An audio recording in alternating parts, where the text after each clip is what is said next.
Yeah. Look at the coast on the bin, kill it! Yeah. Taking on gas, rapping. Push through, too cool, they can take us. Break rules, you know we the ones they afraid of. Afraid of, afraid of, afraid of, afraid of, afraid of. Give me zone.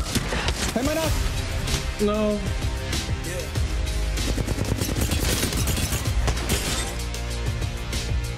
Ain't no stopping us, we do impossible. Straight to the top. We the top dogs, we not. Too cool, let me play with it. So close, I can taste it. Run. I see it's coming. No, want it. This is worth living for.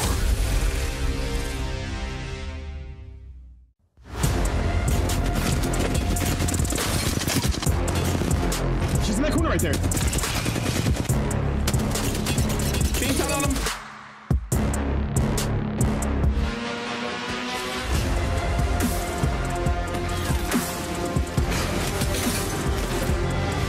Gente aquí. 42, 48.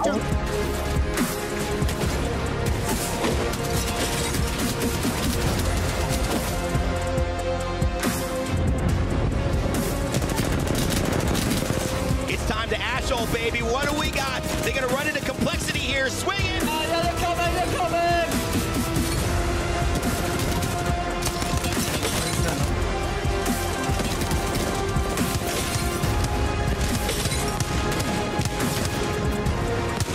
Crack.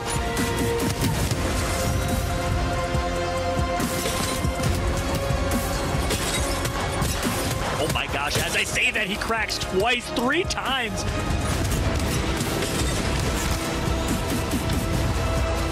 Thanks one. Folks, one.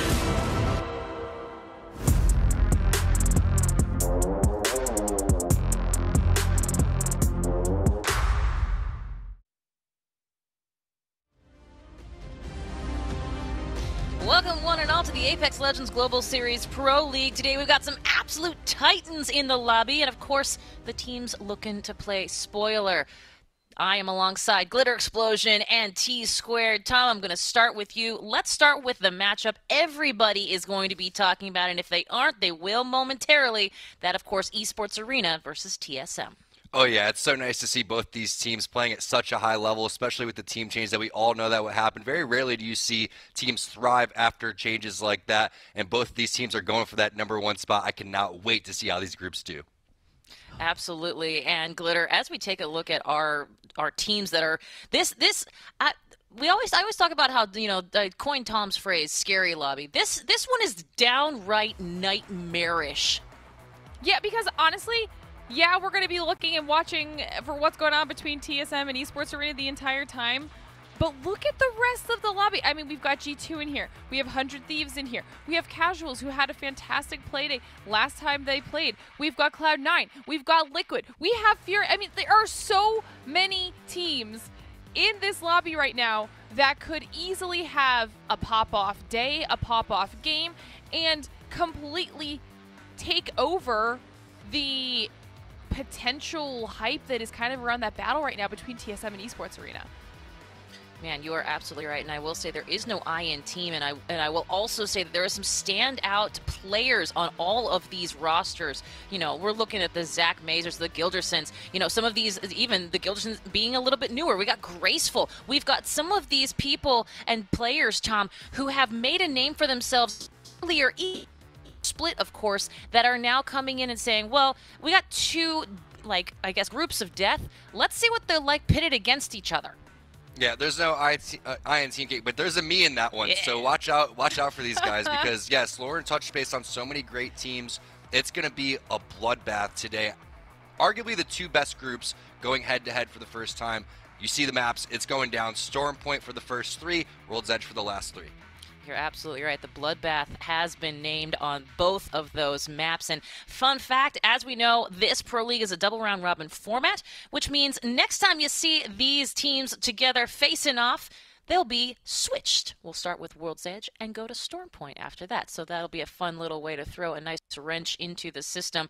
And it'll be fun to see the players in all of their glory. Speaking of seeing these players, these teams, these titans in our lobby, Well, there's something called Multiview, and if you haven't heard of it, now is the time. Here's what you're going to do. If you're watching on the Twitch ALGS channel, click that command center below the Twitch channel player. It's near the follow button. If you want to follow us, that'd be awesome. You can choose which perspective you want to follow. This is what it looks like. You are a pro viewer. If you are looking to up your game, whether it's ranked, whether it's pubs, whatever, you are going to be able to see and, more importantly, hear the in-game comms from your favorite players, your favorite teams. You are going to see all of the action from the drop to the loot to those final circles, and I cannot think of Glitter. I cannot think of a better game, a better match, a better tournament 6-match series to be using this multiplayer than this one here today. I'm getting goosebumps just thinking about it. No, it's absolutely perfect for everything that Apex Legends is as an esport. I mean, like you said, up to 4 POVs, you can hear all the team comms, and we know how many times have we jumped with TSM, and it's absolute chaos with how when comms. So you can see what you want to see, and this is the only place you can do it. Oh, yeah, it's going to be fun. It's been a good day here on a Sunday. Well, you may be asking yourself, though, well, Kate, which of these top-tier teams would you want in your multi-view? Which one should you have in your multi-view? Well, don't worry, because these two fabulous analysts, they have you covered with today's Teams to Watch.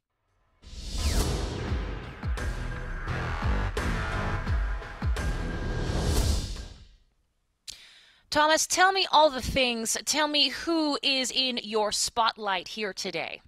Got to start off with TSM. You just have to, because they're just so darn good and consistent. But we know that it's just going to be a matter of time before they really start to showcase what they have on Stormpoint. I love watching how go from Ash to Wraith over and over again. Reps, he's been Charge Rifle Charlie over and over throughout these lobbies on Stormpoint. Really what's going on with Verhulst, though, is that I want to see him start to pop off how Verhulst played on Esports Arena. And I think that he's still going to have some growing pains to get used to this, but definitely watch out for TSM. And obviously, we can't have a one-sided rivalry, right? We have to highlight Esports Arena as well. And Esports Arena, in case you guys missed it, back-to-back first place finishes so far on their play days, whereas TSM is those back-to-back second place finishes. So you know that these two squads are going to be battling it out as we see some of the crazy highlights from the last time we got to play, and they honestly looked insane, Tom. And a team that you may not have on your radar, we're going with Casuals here as you watch out for iCasual FPS. You know you're darn good when your teammates are down to name your team after you. You love to see it. Hey, they got 5th place in the previous groups. They were in between teams like Liquid and Complexity, so they know what they're doing in terms of putting up points on the board. I believe they got over 50 points in their last group stage. You never would expect that from one of these challenger teams, so watch out for Casuals. You have heard it here first. The teams have been named. The game is set. But who will claw their way up to the top of our leaderboards at the end of today's 6 matches? Only time will tell. But don't you worry. The action unfolds in just a few minutes.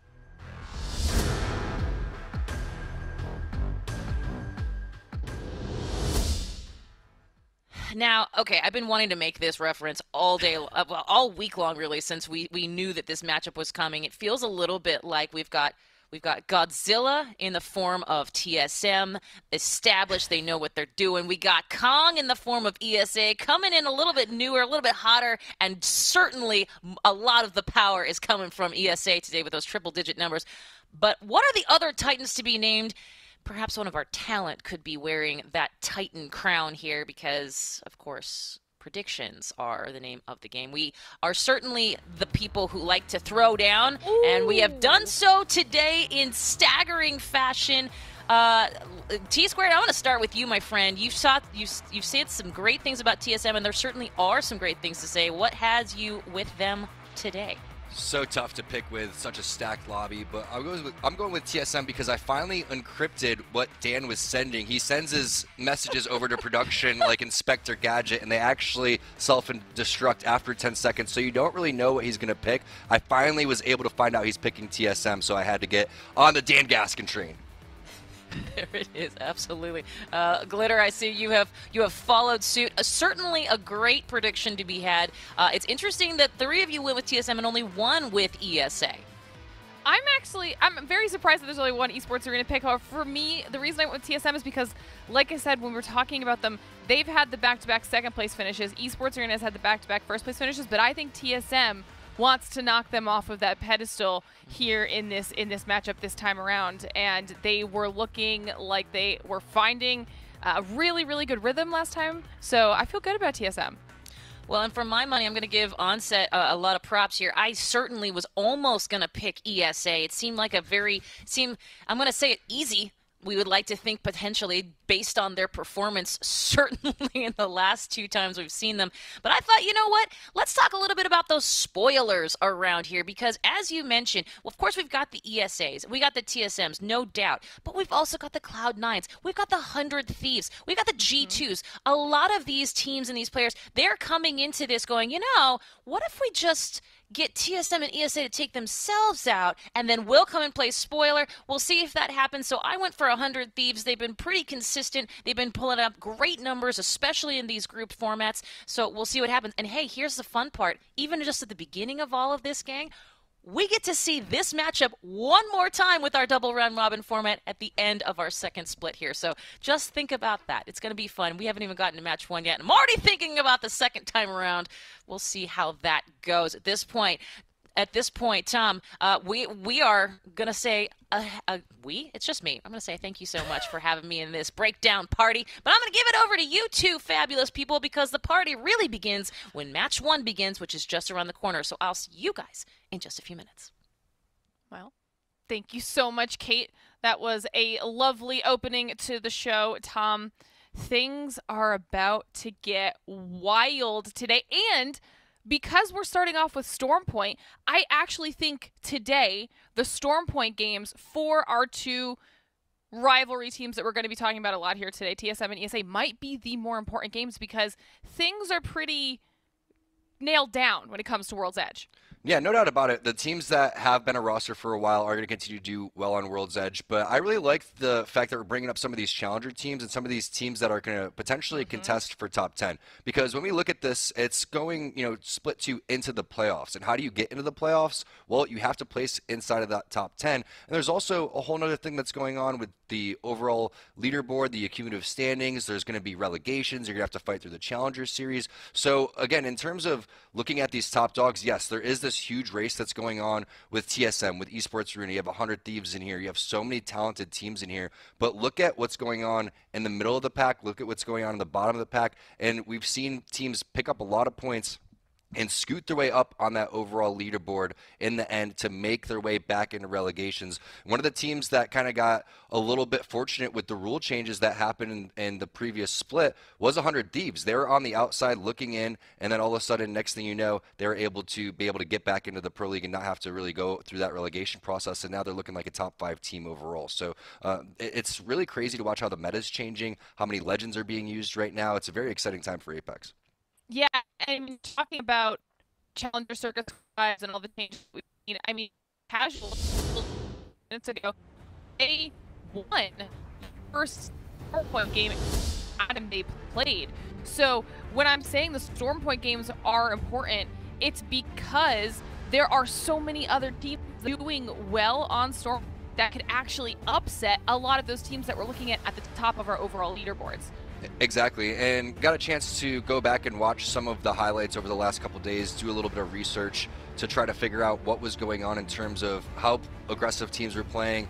I really loved the way that Sentinels was playing and NRG was playing yesterday. I think that those were 2 teams to definitely keep an eye on. And watch out for teams like C9 playing that type of aggressive play because of the fact that these are the teams that show a lot of confidence, and they're going to go and try to get away with certain angles and over-aggressive angles that you wouldn't typically see. A lot of other teams are kind of playing passive. They're turtling up in buildings. Watch out for the teams that are playing out in the open, just like when we saw Energy pop off on Stormpoint with 31 points and do a phenomenal job. They put themselves in a great position in the open, and they picked up a lot of kill points along the way. As you take a look at that zone, it's going to be directly central. You know who's going to be loving that? TSM and their fans, directly where they're going to be going to. You can also see Built by Gamers in the vicinity. C9 going to love what they see. Furia, Zeratricky already in a great position. Yeah, this should be interesting because we've seen BBG, we've seen Fury, we've seen all these teams that are actually in a really, really favorable spot right now with the zone have some very strong pop-off performances, especially when they have this working in their favor, but knowing that there's going to be some big squads that are going to be trying to move their way in as well. Should be interesting to see how they decide to hold down some of that positioning. And talking about some of our bigger squads, we've got C9 below. Now we're checking in with 100 Thieves. All of these teams being very important. And one of the other things that we didn't see right off the rip here was any sort of contestation, I think that's a word, I don't know, with Lazarus and ESA. We could just call it a 50-50, right? I mean, it is 50-50, but... We'll just say the 50-50 because I know what you're going for. But I'd also want to point out 100 Thieves and how well they've been doing with Vaxlon. And going back to, Vayne did great. They were able to do such amazing things for their squad. But now Vayne is on XSET, like you were talking about. Vaxlon coming on over from CLG. Really been fitting in fairly well. Scurry and Amu definitely putting in some serious work too. But we got the 30-30 blue mag 3X coming through. 30-30 still fairly underutilized and underrated in my opinion. But when you're in such an open map like Stormpoint, definitely expect the sniper rifles and long-range weapons to play a huge key in this one. You can see Wingman Massive coming in from XSET. That's going to be Vayne, Kenny, and Klain, just like we mentioned. That little swap between the players there was absolutely huge. Basically a 3-team trade between XSET, CLG, and 100 Thieves. Really working out for 100 Thieves more than anybody currently, but we'd love to see XSET continue to put up some big points. Back on board with Wash. They're going to be big chilling, and surprised he doesn't have that pay-to-win Wingman skin. Come on. The skins always make it skins for the wins. Everybody knows that. You have to have the skins if you want to do well, because look good, feel good, play good, Tom. You know this. You are the former pro. Yeah, I mean, also, at the same time, I think that maybe he's testing his might. It could just be like, a confidence thing, like, Faker in League of Legends never bought a skin, and he was one of the best League of Legends players ever, so why not just go with that route? I personally am all about the skins. I'm definitely pay to win all day, every day. Plus, some of the skins are awesome that are going out right now. TSM, let's see what kind of skin Reps is rocking on the charge rifle, because I'm almost 100% sure the man is going to have that one in his back pocket. You're going to have the Car R301 combo coming through. Liquid looking for some fights as well. That bubble is going to be forced out, and you can see, I think Black Market Boutique has already been used in from behind. You can see Arcstar possibly going to go on over towards the bubble, but that team has skedoodled and skedaddled. They are out of there. Yeah, but they are stuck between TSM and Liquid right now, so there is some potential for them to have to at least choose to take one of these fights, because TSM is already trying to push up and see if they can get a little bit aggressive here with this and pick up some early KP, which would be a really, really nice start for TSM. Yeah, no doubt about it. And look how TSM's keeping their back towards the mountain right there, and all of that stuff is going to be cleared. It looks like a possible EMP from a Crypto team coming out over towards the side too. You also have a Trident on your mini map, a little bit more over that northwest side. Hal having to be a little bit careful. He does have his phase breach if he wants to get back on over towards his team. But always pay attention to how these pro players are trying to gobble up as much real estate as possible, but they're staying within ability distance of their teammates. So that's going to be Verhols and Reps anchoring. Hal, he's going to entry frag. He's going to move up, but he's never just going to go completely bonkers and split up unless he's going to be working with his team. So if he needs to phase breach back, or if he wants to phase breach in, then he's going to be A-okay. But I'm not expecting any type of breaches in, because you can see how many teams are in the vicinity. They're more or less just looking for damage, trying to force the action so the other teams make mistakes. Yeah, because if that's the type of stuff they can capitalize on here early. I mean, we've seen teams play out in the open like this and force those types of situations. We saw NRG do it last time around, or 2 times ago, I guess. Or maybe even 3, I don't even know. We've played so much Apex this weekend, but it works. If you can be that one squad that's willing to be a little bit riskier and put yourself out there and kind of make everybody else around you scared, they make those mistakes, Tom, and it led to a win. It does, and when you get pressured, sometimes when you're turtling up, you have instances like this, right? I'm turtling in because I have double gray armor, but right now, TSM, they're on the outside, continuing to charge their Evo shields up. They're passing it back and forth. Meanwhile, speaking of charging Evo shields up, it looks like G7 Dank from Lazarus trying to get something going on over towards the side with this charge rifle 2X. Hey, it's better than having no scope overall. You can definitely see looking for those players. We are fortunate enough to have that player outline, obviously. No, it's not a continuous Bloodhound scan going on. That's just where they're located, and Dank is looking for that extra damage. In terms of healing, I love that on the bottom of our UI there, so you can see exactly what's going on. Blue backpack, 12 cells, battery, Phoenix kit, etc., etc. Always tough when you're playing and you don't have many grenades, though, in your backpack. And look at that, 3 arc stars coming in for sync. That could prove very useful later on in this game, but look how slow this one's being played out. If you're new to competitive Apex, this may be kind of different to you. If you're used to it, well, you know that teams of this caliber are waiting till round number 3 and 4 before they make any major moves. More or less like a slow little boxing match to kind of get an armor check going through. Everyone's kind of getting in position, and then once they find out, once that zone starts closing and exactly which zone that's going to be, that's when the bloodbath really starts. But I also feel like this is really indicative of our team starting to settle in and find their groove here on Stormpoint, because in our first few days, we did see some unlucky rotations where teams would run into each other and go out super, super early, specifically on Stormpoint, because there was that slight factor of the unknown. They hadn't really been able to get a lot of time competitively on Stormpoint, but now that we've got so many days under our belts, they feel more settled. It feels less chaotic right now, and we are getting that slower early game into the mid game as our teams know what to expect at this time. Taking a look at GeForce, one of our teams that also competes in Esports Arena, and they are second overall in terms of the leaderboard in those tournaments. But here, they've been struggling in the ALGS. They're on the verge of relegation, and it's tough. James Fearless, he's been playing a handful of different legends, this time busting out the horizon. One of our teams to watch. Casuals making a play on over towards the backhand side of the zone. Make sure, if you want to watch multiple points of view, that multi-view is live. Just click that command center down below. Best part about the multi-view, besides watching a handful of different teams, you get all of their comms, Glitter. Yeah, and that is always our favorite part. Anytime we're able to do some listen-ins with some of your guys' favorite teams, there's always something entertaining that typically happens during those. So if you don't want to miss out on any of that action, make sure you guys are checking out and hanging out in the multi-view command center button right down below. But speaking of action, Washed finding themselves in a tight spot. Shields cracked for every single one up against G2. The aggressive G2 is back, Tom.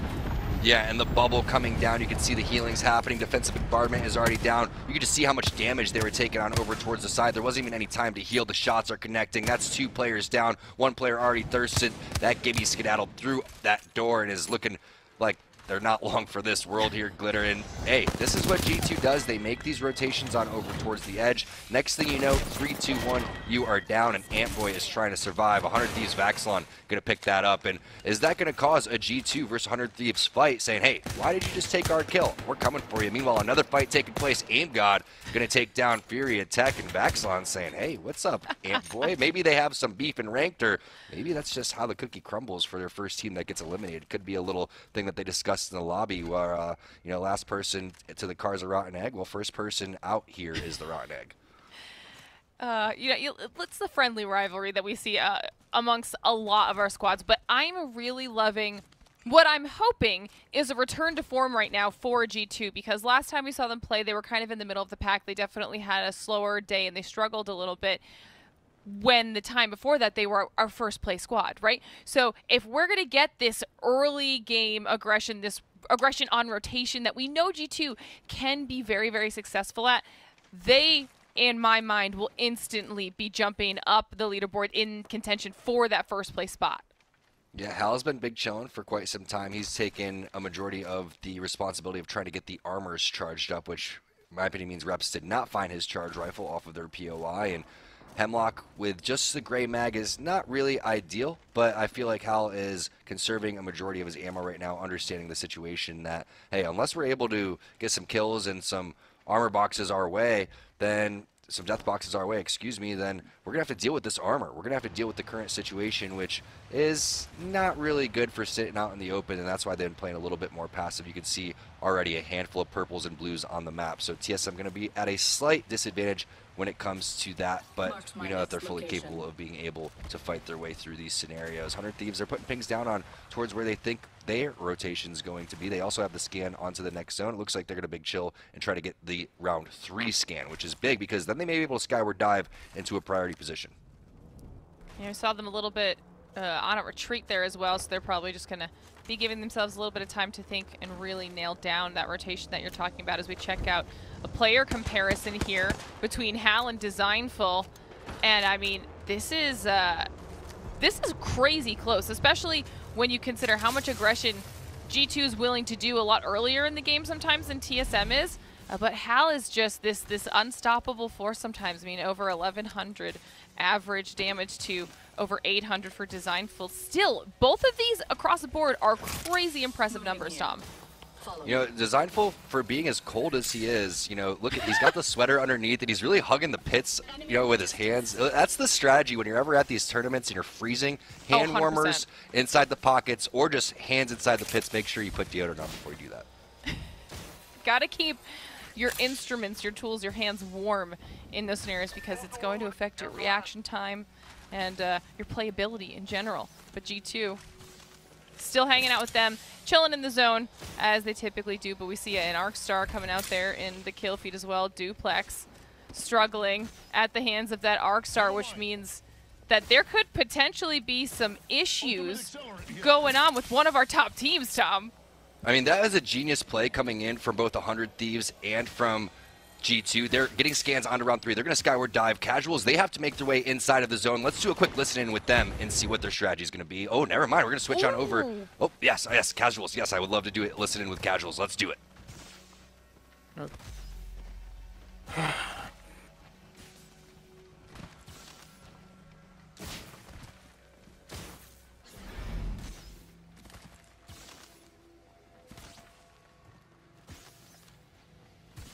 Careful, don't just slide in. Just watch for a team. I'm gonna get in and heal, okay? I'm gonna clear this first, I think. I think you need to heal. You're at 120 health. Okay. So we got a minute and a half. Where's that Gibeon? Close? Nope. I have no more heals now. It's Gibeon on my mark. Okay. What if we buckle to all to this edge right here? Can we make it over there? Team! Behind you? In the zone! Okay, I'm going. Just, we gotta fight him. We gotta fight him. I swear I heard something. I don't see anything there. They might have went back up the ramp though. They might have, yeah. I think we need to think about a rotate. There might be a team there, Akuma.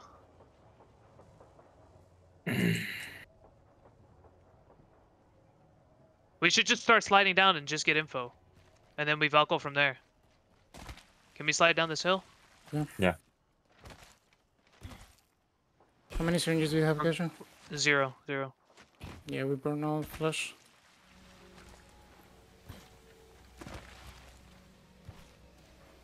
Cloud9 died. So we know Launchpad team is dead. There's one guy right here. They burn bubble. Okay, we got to hear a lot about what the strategy is for Casuals right now. They're just trying to kind of, you know, search for information so they can find a safer spot as they continue to rotate into the zone. But while that was happening, we lost Cloud9, we lost BBG. We're currently watching Lazarus in an engagement themselves, and we saw so many names in the kill feed, Tom. Yeah, and it's continuing to heat up here as the zone starts to get smaller and smaller. Vize with some shots, trying to finish off this last Gibby, has to reload, dipping and dodging, diving all over the place. Serial is going to be the one with the cleanup, and it's nice to see Serial switch it on up, go to Gibby. We've seen a lot of CLX playing Bangalore. Bangalore seems to not be working in a lot of these scenarios. Gibby is just too strong. The kit is too good. And look at that, rewarded big time. 3 kills, 1 assist. Unfortunately, right now, it seems like the third party is coming in. Plus, that zone is going to tick away. And they may not have much opportunity to push forward. But Serial, doing whatever he can as possible. He's tossing the bubbles, defensive environment coming through, potential heal. And oh no, Esports Arena, they're back. And that is not good for the rest of this lobby. Havoc Turbocharger with the 2-4 coming in for Skittle Cakes. You know what? We have a lot of horizons here, Glitter, so we're going to see a crazy end game at one of these points. Yeah, this should be really interesting. And Esports Arena, we saw them for like 2 seconds, and they had Nox was down and Duplex was down, and somehow they have returned from potential defeat. They look quite comfortable now, and they are looking like they're trying to get into more engagements if they can. They're not shying away from any of this right now. Xset also in a bit of a pinch here as all of these squads are continuing to be pushed closer and closer together. The zone is making sure that these fights happen. And I actually did see Hal's name popping up in the feed a lot too when all that chaos happened, and they look like they're much better looted armor-wise now. Yeah, you can see purple, blue coming through, but they are directly below Xset, who's on this tree. Fortunately, you got Lux Forward over towards the side. Aim God maybe coexisting and shooting Xset off of TSM without realizing that they are potentially helping them. But that is what you do if you're TSM, or if you're one of these top teams inside of this lobby. It's not like they're teaming up against each other. It's just that, hey, you got to really protect your side and decide who's your biggest threat, right? So if you think Xset's your biggest threat, I'll hide and let someone else deal with them. Let them pepper over towards the side. Maybe Xset will forget about TSM down below them, and TSM can get this free rotation coming up. But TSM is not liking what they're seeing right now. Okay, we've got a quick replay here for you guys as well for what happened in that esports arena situation, that fight that we saw popping up on the kill feed when everything was kind of going crazy. Nice armor swap there for Skittle Cakes as they just kind of steamrolled through that squad. Yeah, they made that one look absolutely easy, and they're getting stronger and stronger. So the thing about Esports Arena is back when they had Verholz, they were one of our teams that was the most dominant arena teams. They were winning a lot of arena tournaments, and it was more or less of they needed to put the strategy together because their team fighting was phenomenal. Then you go and you pick up Noct, who's one of the best individual slayers, former #1 ranked Apex Predator in previous seasons, knows what he's doing when it comes to laying down some serious damage. Once you start adding in the layers of strategy over there, Esports Arena, there's a reason they've won back-to-back weeks here. And look at this. So many passives coming up. It's going to be an immediate bubble. Hal's calling out they want to go on over towards the wall. I believe we have a potential listen-in with TSM. If we could hop into their comms, that'd be great. Can we peek these guys? Push in the bubble. Peek the guys on the rock. He's down on the rock. Another team walking upstairs. Another team under a ramp. Okay. Flying over. Nice. Down on this rock. Can we maybe peek this? No. Ruben's shooting at us. There's one down guy over here. There's side if you can. I have 60. They have a head glitch on our south side. There's a ramp right there. They can head glitch. They just res under us. Just heal. I'm healing. I'm 2-0. They're pushing us. For that res. Can we bubble on this? Yeah. Go for the kills. I stunned one. I need armor swap. We have to. No. You have to just get behind. You have to just get behind. Just play your life. We have to just, we have to tank this. Yeah, just play your life. We can res later. You can go back to your spot maybe if you want to. Go back to your spot. You can go back to your spot. It's still safe. I'm going for it. I'm trying to. Oh!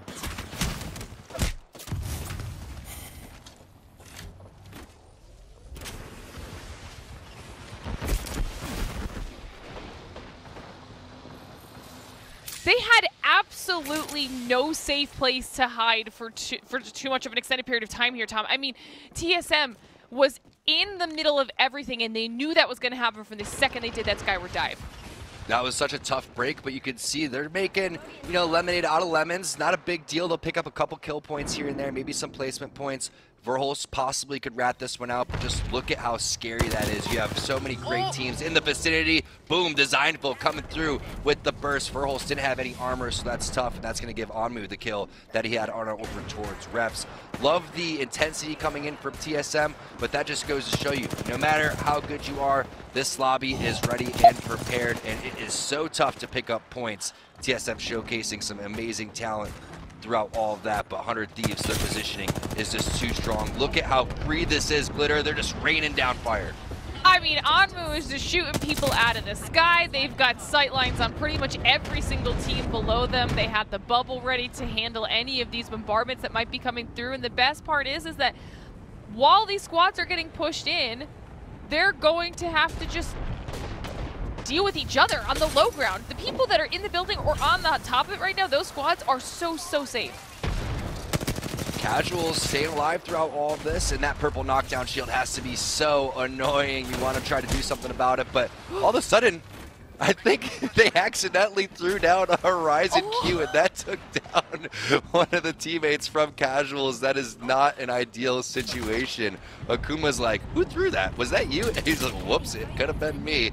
As you can see, Esports Arena staying alive over here. Skittle Cakes, does he have any grenades? He doesn't, but he is going to throw down his Horizon Q as well.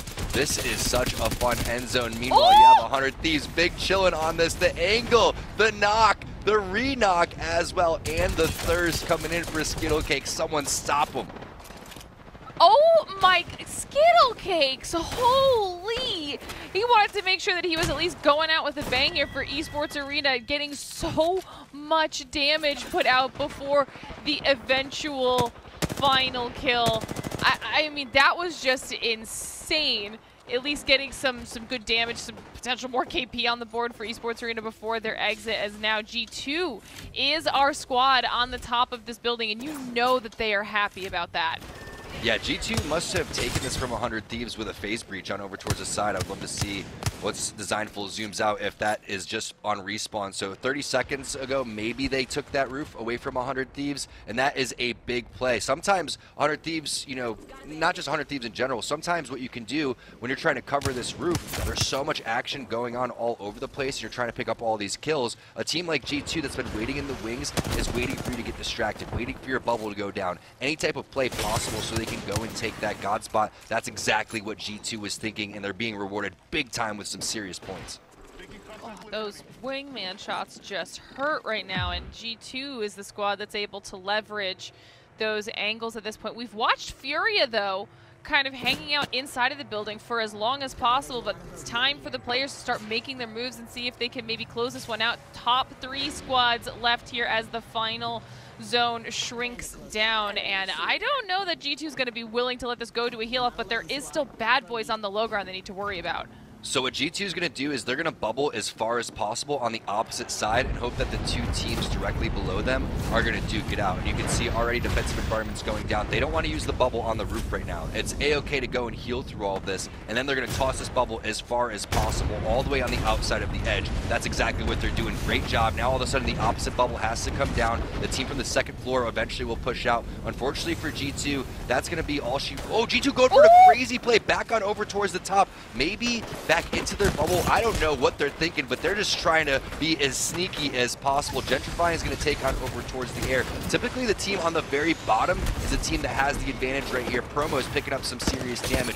Lucas is still fairly healthy. Where is the rest of the Furious squad? They are out, and now you see Bad Boys taking game number 1. Glitter. G2 with a crazy strategy. I'm not quite sure they knew what they were doing at the end right there. That was a wild ending. The low ground team just completely decimated. I mean, you were watching it happen, like you said, everyone kept trying to get more high ground. We saw the Ashe and the Valk both trying to do that. It just did not work. I mean, Bad Boys was just like, we're waiting. You can come down whenever you're ready. And they just completely shut them down. That was nutty, and they get 9 kills for it. That's a very, very strong first game out of the gate. 9 kills going to be matched on that right-hand side, though, from Esports Arena. They're going to get 12 points overall. G2 finishing second, obviously. What a game number 1. What an end zone. And you could see just how many teams in competitive Apex could sit inside of one building and coexist all around each other, and how explosive round number 3 all the way up to that final round in round number 6 really is. What a game from Euban, Promos, and Lucas picking up that first big dub. Again, one of those teams that we didn't really have our eyes on, but I love to see just the evaluation process and the thought process that was going on between all of the teams. G2 with that crazy phase breach on over towards the roof to try to take the high ground, but it's all about who throws their bubble down last right there, and Bad Boys took fully advantage of the situation. That was a huge win, but a couple things that we did get to see. Esports Arena clearly prepared for the aggression for the day, right? G2 looking like they're in a much more comfortable position than they were last play day for them.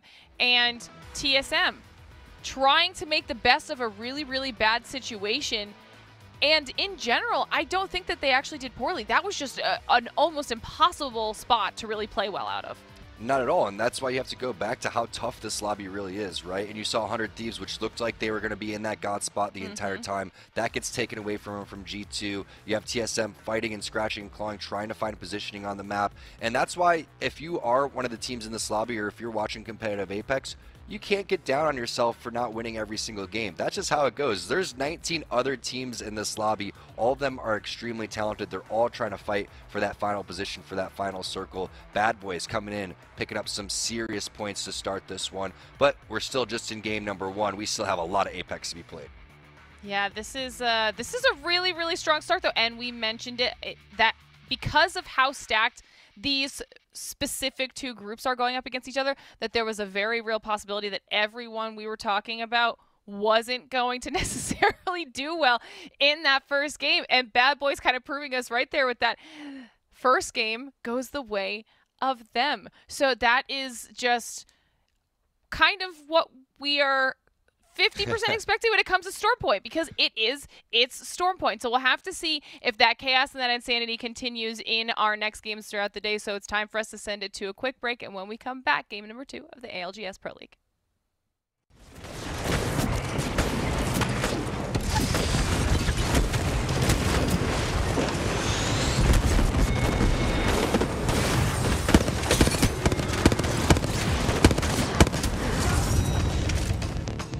Monster Energy, the official energy drink of the Apex Legends Global Series.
Welcome back, everybody, to the ALGS North American Pro League. Split 2 has been interesting, to say the very least. And Game 1 gave us somewhat of a surprising winner with 3 bad boys taking home that champion's banner. And we're left with 2 bad boys now on the desk. Dan Gaskin alongside me to take you through game number 2 here on Storm Point. Dan, bad boys coming out with a win, but some of our big teams involved in that final skirmish.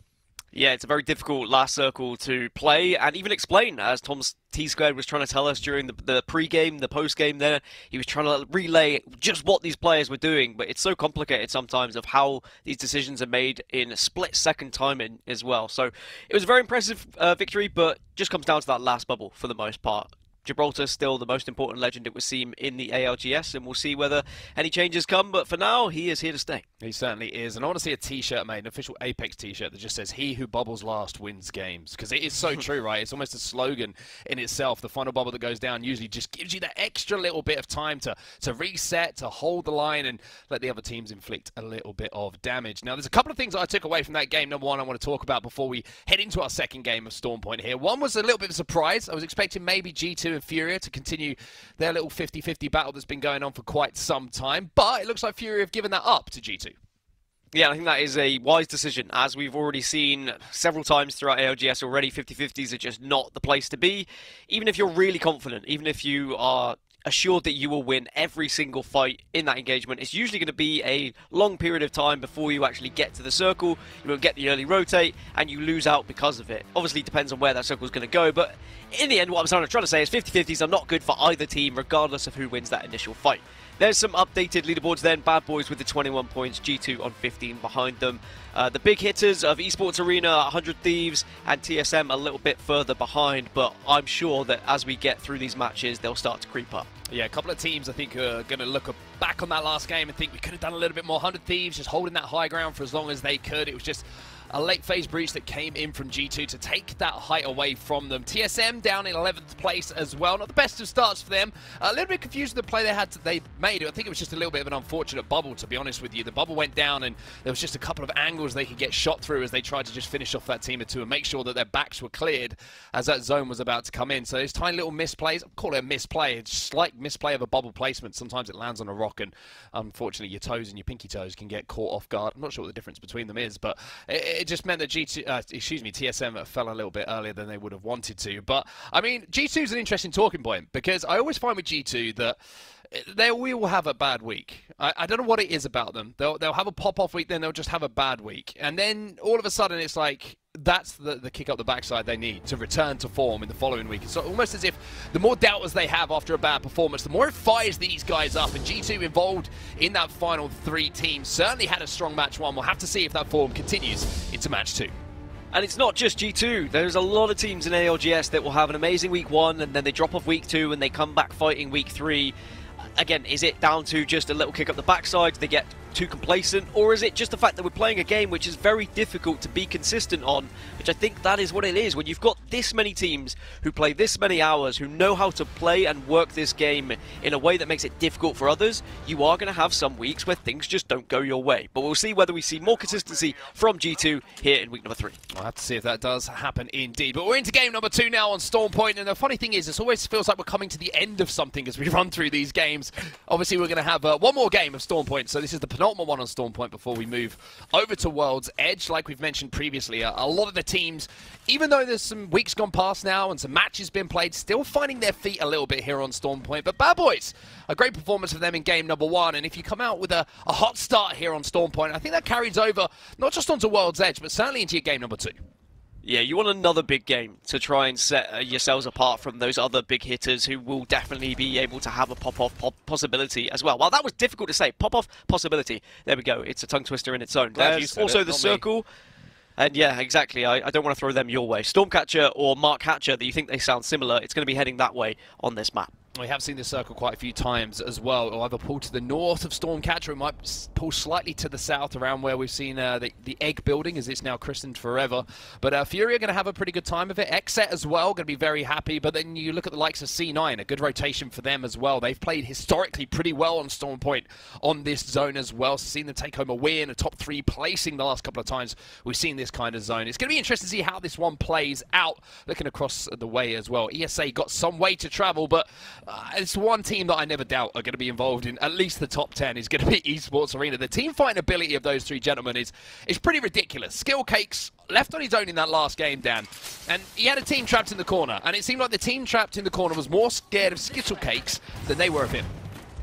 Understandably so. I think if you have any idea who you're going up against, and if it were Skittle Cakes, you would probably want to run, but you don't have that information necessarily unless you know the skins and drop placements and rotations. But anyway, as we're talking about that, Washed have found themselves with just 2 players. They're being hunted down by 100 Thieves. 100 Thieves want this KP because it fits their rotation as well. They can work their way through this kind of cannon and they can maneuver way towards the circle afterwards. Yeah, it's going to be an interesting fight as well, because 100 Thieves, I think there was a little bit of body disrespect that went down between them and Washed after maybe they tried to make a little bit of a push that wasn't enjoyed too much, shall we say, by 100 Thieves a bit earlier. But now Washed have got to be careful, because you can see behind them there's a third party coming and joining in, and they haven't brought any drinks with them. They're looking to steal away everything from the bar, and it's going to be Nightmare.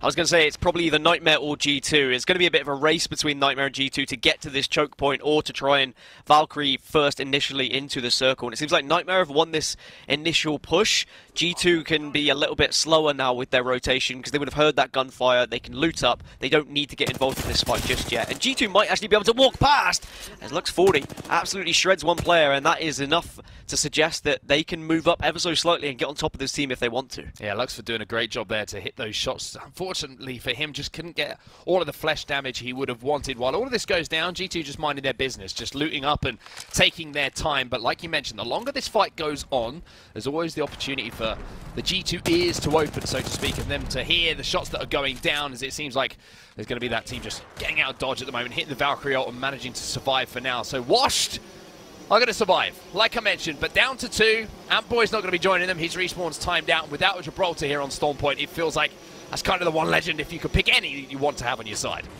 Is Ant-Boy the new spin-off series that we're waiting for from Marvel? Is that going to be the next one? Like, we've had Ant-Man, we've had the Wasp, and then Ant-Boy comes along. I mean, I'd watch it. I'll be honest with you, the amount of spin-offs and, you know, milking they're getting out of the franchise in general, it wouldn't surprise me, to be honest with you. Yeah, probably get the script in ASAP. Built by Gamers going to be making their way into the circle as well. A lot of teams are heading for this building that you're seeing they're aiming for, but there's not going to be too many spaces to occupy. So the earlier the better. Those teams who are going to be arriving a little bit later are going to have a very uncomfortable landing. It's certainly going to be a rocky one, but Built by Gamers should be able to just lock down one of these rooms. Yeah, this is probably the best room to play inside of this building as well. Reason I say that, the rest of it is open. There's no real doors to play, and if you're trying to coexist with another team, it's just going to be a constant poke battle for you. So BBG going to be pretty good inside of here for now. They've got the doors to give them that security, and as I say, just hold this down for quite some time. Exet are going to be the other side of the building. This is what I mean. You can't coexist in this side. So Exet are going to be having a constant poke battle with BBG, you would imagine, making sure that no damage is done and nobody gets knocked a little bit earlier than they would have wanted. Exet just holding their ground. Yeah, Bane needs a little bit of poking. He wants to assure that he gets some more armor. Just being on the grey is not going to be great, but Wicked the same on BBG. So I think both of them will probably look at this as an opportunity to build their armor, but at the same time, you don't want to deplete your resources too much.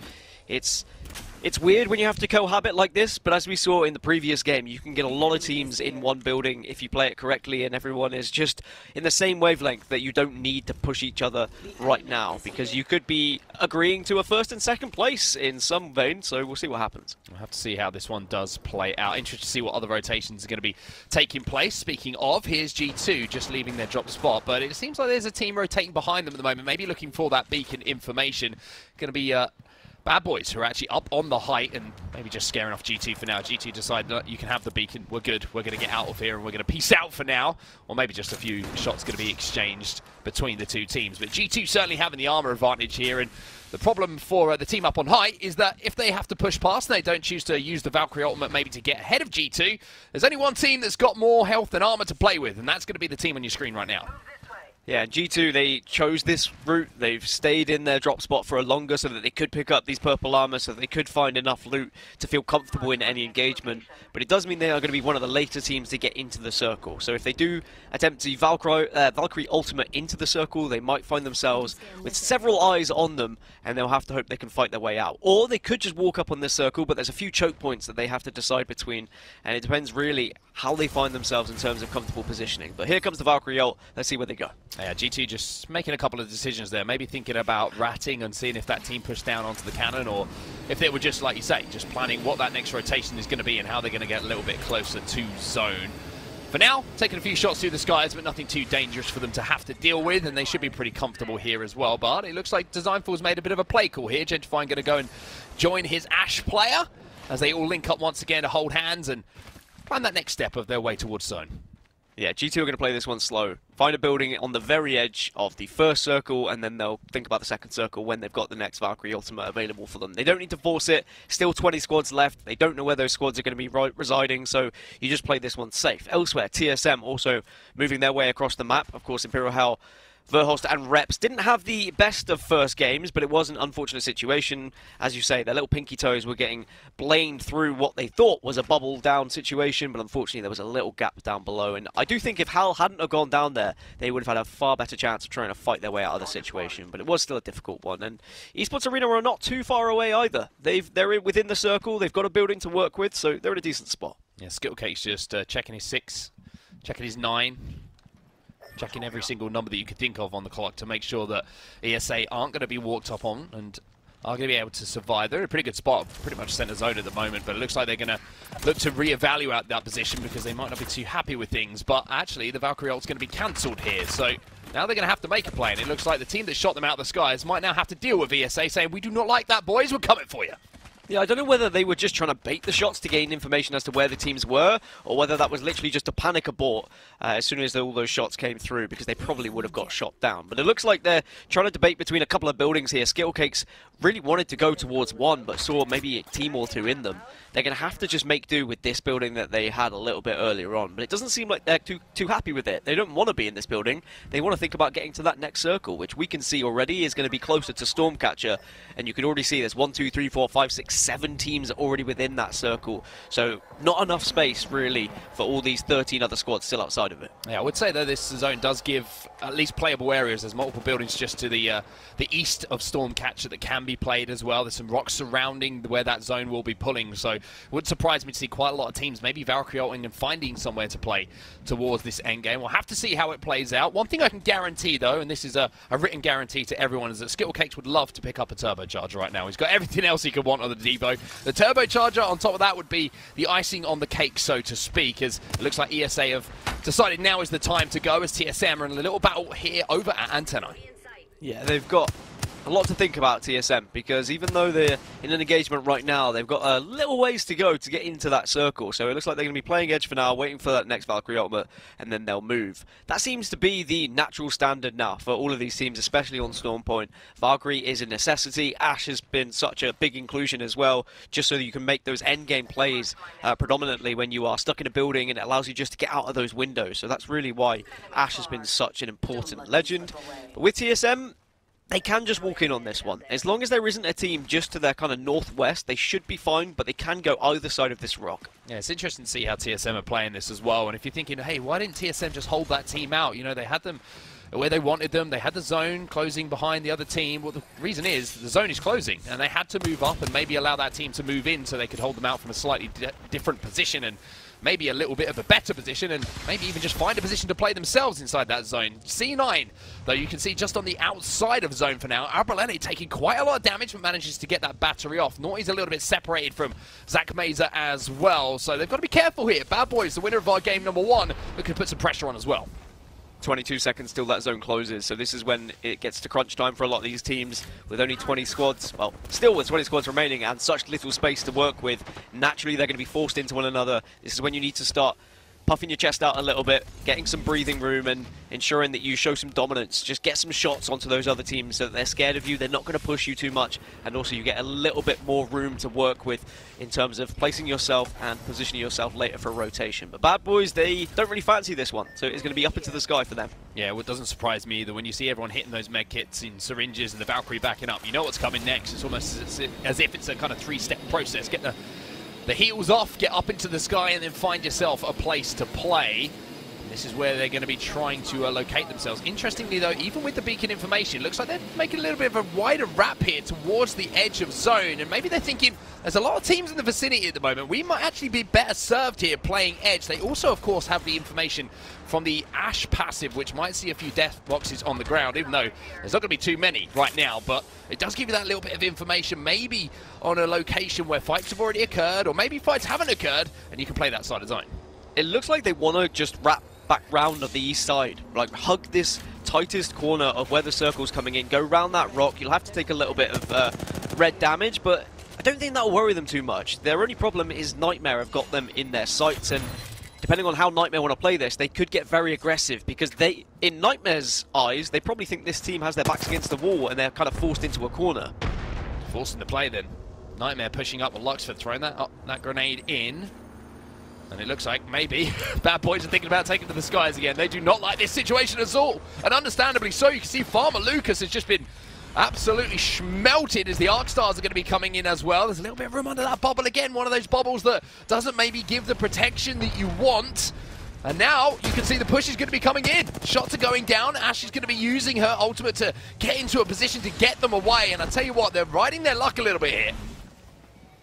They are going to be pushing through the red. Is there anyone else on the other side, though? It does look like there is a team, but they're going to have to just go through the sky, through the red.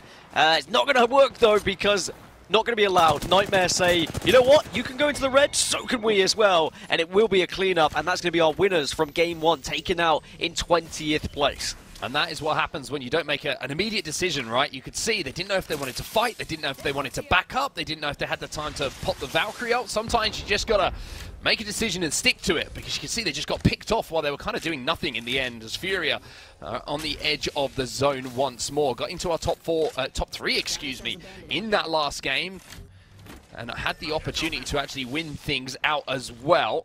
We'll have to see how they play this one as well. No surprise to see Furia playing right on the edge of zone down at the southern side of things at the moment. They're going to have to work their way uphill, which is not a lovely way to move at any point in Apex Legends, but if it's a clearer side of zone, maybe they'll be able to sneak into a place to play. Optimal Ambition are in a little engagement at the moment. They have the low ground, which is a little bit concerning for them, and it seems like other teams are getting involved in this fight. So OA have to be careful, but it looks like with the damage they've already taken, this is going to be a very difficult fight to actually have any success with. Yeah, you can see this is not looking good for them at the moment. They do have the bubble down. They've managed to get at least a little bit of damage, but as I say, that one player has fallen. Now there's going to be Horizon jumping into that bubble, and now Nades is the last player alive. He manages to get one, but it's not going to be enough. 18 teams now remaining as G-Force and Slurpee, unfortunately, are down to one as well. Which usually means they're probably going to fall between, before that top 15 mark when you get one placement point. It's such a shame in a lobby like this where you've worked so hard for so long to get into these circles and you still haven't achieved any placement points and probably no KP considering the amount of squads that were still alive. Slurpee has a lot to do, but at least you are the Valkyrie, so you've always got that oh crap button. You hit it, you go up into the air and you hope for the best and hope some teams get taken down before you around to the ground, but it is always difficult for you to do so. I'll keep your eye on that kill feed because I just saw ESA and C9 involved in a little bit of a battle there. CLX going to be taking to the skies. If we do have the opportunity to maybe go and watch either ESA or Cloud9, that would be perfect. Here we go then. C9 have lost Naughty, but they do have the mobile beacon to maybe get back in. But look at the pressure they're coming under at the moment. They do at least have the black market there to make sure they've got some heals. They may be even able to drop an armor for Naughty as he comes back out of the skies. But C9 looking like they're in a very difficult position to play out for right now. The bubble is down as well, maybe just to give him a bit of cover on the way down. But in the feed as well, you can see that G-Force have been eliminated, so they will not be getting into the placement points. A lot of teams are going to fall now as well. 17 seconds till this ring is going to begin closing. Cloud9 have got Naughty back up, but is he able to successfully land? If he can just kind of tidily drop out, pick up some armor, get his guns back, then C9 will be more than happy. Okay, they put themselves in a little vulnerable spot with where they currently reside, but they should be okay. CLX are in trouble as well. A lot of teams now taking a lot of gunfire. You say one team's going to be okay. CLX are not looking okay right now, and you can see that literally Vibing are looking to put the pressure onto them as well behind that stack of boxes. One player already down, Resulta in the feed as well, starting to pick up some more kills here for G2, who have had a great start to today. A good placement and decent KP alongside. There's the stick on the down player to try and get the finish, and a crack coming in as well from Alazura. but not going to be able to finish that team off quite now. But CLX will be eliminated. It's actually Vizay from Lazarus who gets that final kill point. One of those frustrating moments when you do so much damage not to get that point go your way.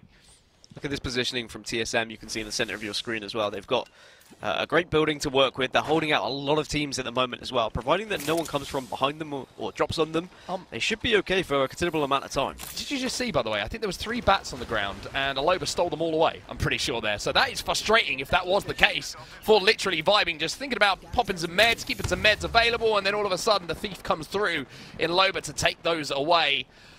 Now literally vibing. Do have some bats to play with still. You can see 6 in the backpack here of Alazura. Charge rifle as well, 3 times on that, so he's going to be able to push teams away. Only going to be able to do a little bit of damage here, but 16 squads now remaining down, and the circle really is starting to close now. Only 24 seconds or so left for the teams to make a move. TSM are safe, but they've got a risky play they have to make. Maybe they're just going to try and rat out this zipline. Yeah, I think they want to sit here for quite some time before that circle comes in. And this is one of the most important squad eliminations of the game. Just when you move into those placement points, when you get that one on the board, it ticks over and you feel a little bit happier that you've achieved something from the game, as Zeratricky is going to put a lot of damage down, and that's going to allow Fury to push up on this one. Zeratricky trying to do what he can as well, but he'll go down, but surely he's done enough damage here for his teammates to move in and finish things off, but no! It's going to be all up to Tech now. He's got the Massive in his hand, the bubble fight going down, but he's getting shot in the back, and that will be Furia eliminated. We're down to 15 squads and literally vibing. And Alazura, not only do they survive, even though it's only as one player, he also takes the title kill leader. Yeah, amazing play from Alazura there, just staying alive. Very difficult to hit Valkyrie sometimes when they're dodging around and using all the movement that is available to them, but now you can use the other movement that's available to you. Dive into the sky, and actually I think Alazura is going to follow Lazarus here and try and find a spot to reside in. But this is where things get ugly. Lazarus cannot find anywhere at the moment that is safe, so they're just trying to bank on something, and they've landed separate to one another, but thankfully Bird can at least join with a teleport. Well, TSM are getting a tan right now. You can see how close that zone is to them. Oh, warm rays. But they do have a way out. It's almost as if you're opening the airplane as you are landing in Ibiza or something like that, and you get hit by that heat. But they're safe for now. And the good thing is for them, as they are safe, the rest of the teams around them are going to be falling. That's a solo player. That's the solo, like we mentioned earlier, that managed to get away for now. But TSM don't have that information. They don't know that's a solo. They're probably just getting the info that there's some sound cues going down and there's a team close. Alazura's trying to survive again. He's not going to be able to Valkyrie his way out of this position. TSM may be thinking about bursting out together here to pick up that KP. Or, on the other side, Alazura thinks, oh, maybe I can get inside this building and just stay alive here, and just walks into 3 members of TSM. It would be the fright of his life.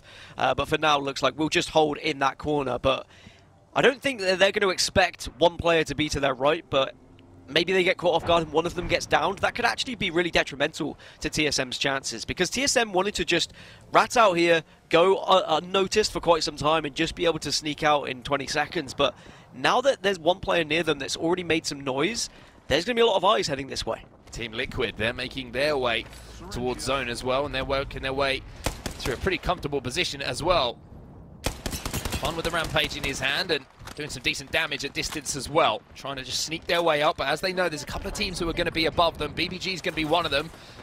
Except we're also in this position for quite some time. There's Alazura facing TSM, and TSM should be able to get that elimination. So that is at least one side of the zone cleared here by TSM. Now they have to move in, but you can see the fields they've got to walk through down. They don't have any cover whatsoever to play with.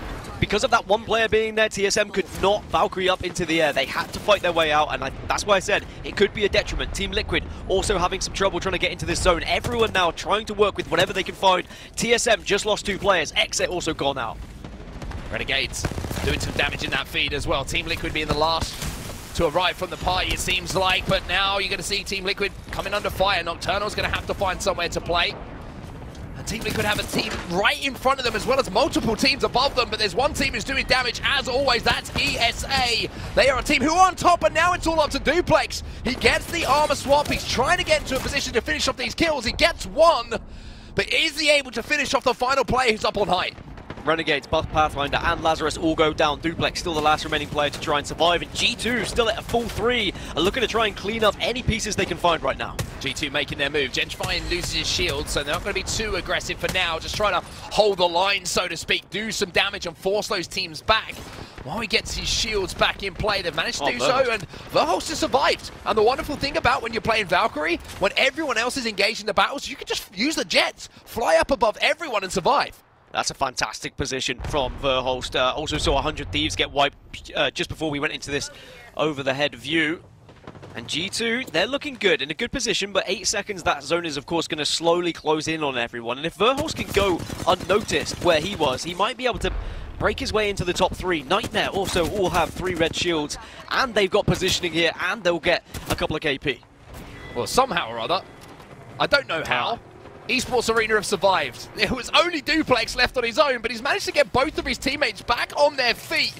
And for the rest of the lobby, that's the last thing that you want to see. Verhulst has just been eliminated for TSM, so TSM will be out. And now we have Nightmare, G2.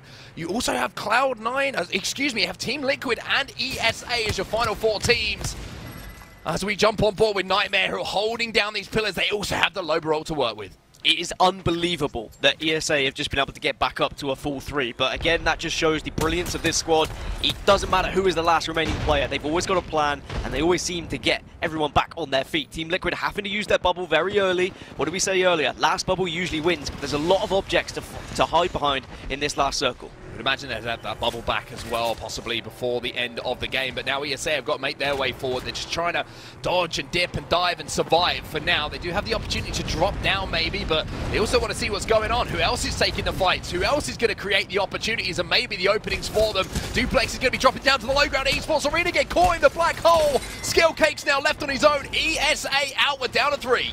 Liquid have lost 1 though, and I don't think they'll be able to get the res. Oh, actually they're going to go for it because G2 are in a skirmish of their own, trying to do some damage from a distance here, and G2 are in a fantastic position. They've got ultimates, they've got utility, they've got everything they need to win this game. They also have the bubble still, so they will be able to just wait this out. Team Liquid are just caught down on that low ground. Designfall's going to swing wide.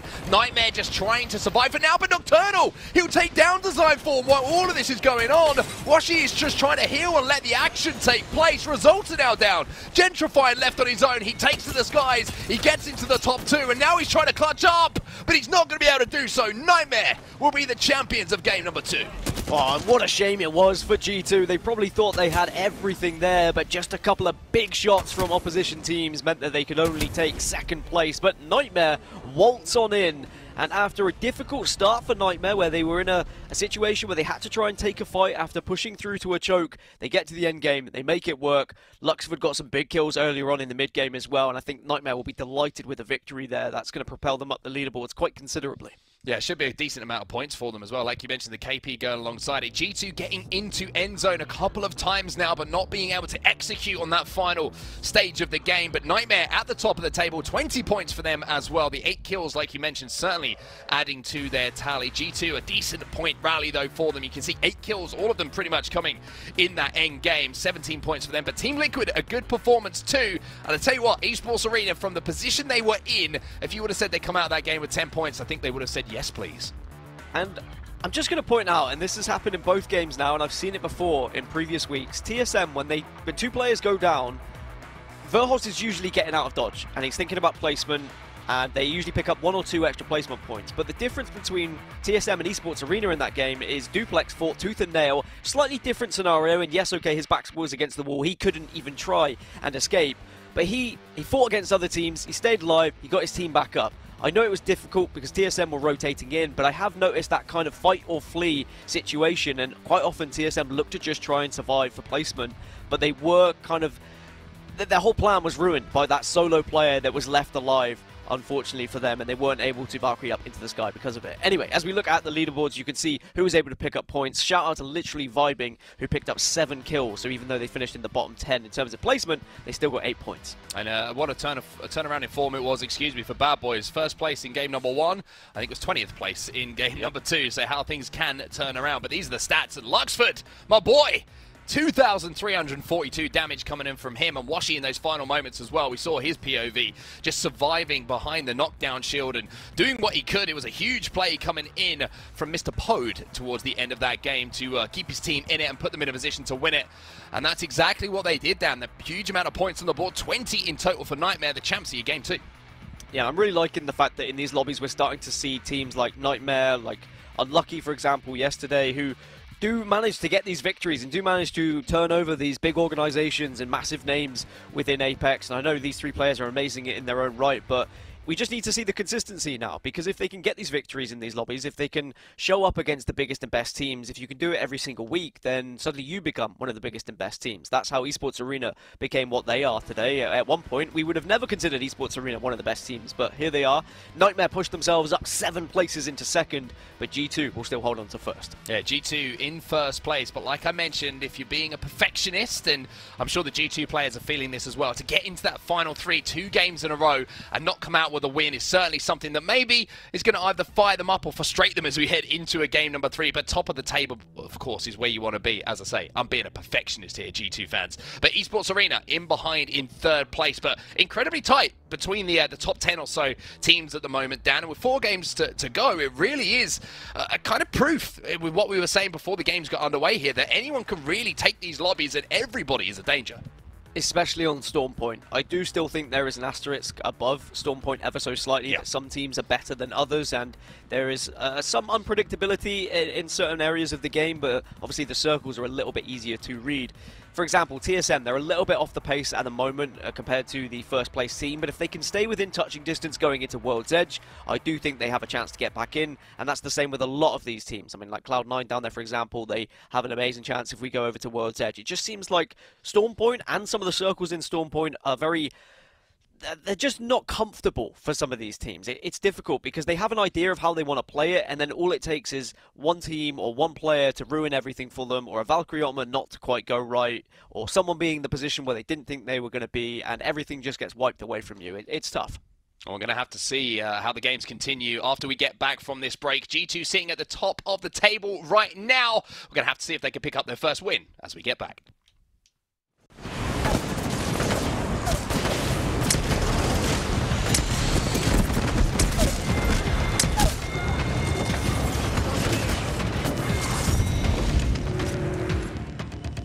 Lenovo Legion. Gaming PCs that are stylish on the outside and savage on the inside. Lenovo Legion is the official PC and monitor of the Apex Legends Global Series.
Welcome back, everybody, to the ALGS Pro League North America. We are 2 out of 3 games on Storm Point down, and in both of those games, Tom, G2 has found themselves in second place, and I can't talk, so it's a good day.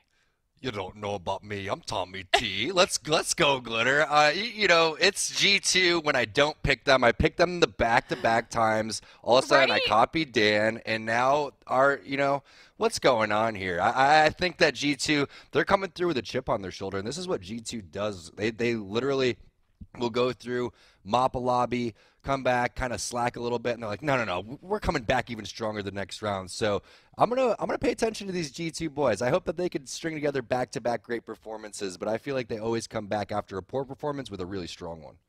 Yeah, I mean, they're right there. They got even more kills this time around, so they're getting more points on the board for themselves. But we also got to shout out Nightmare.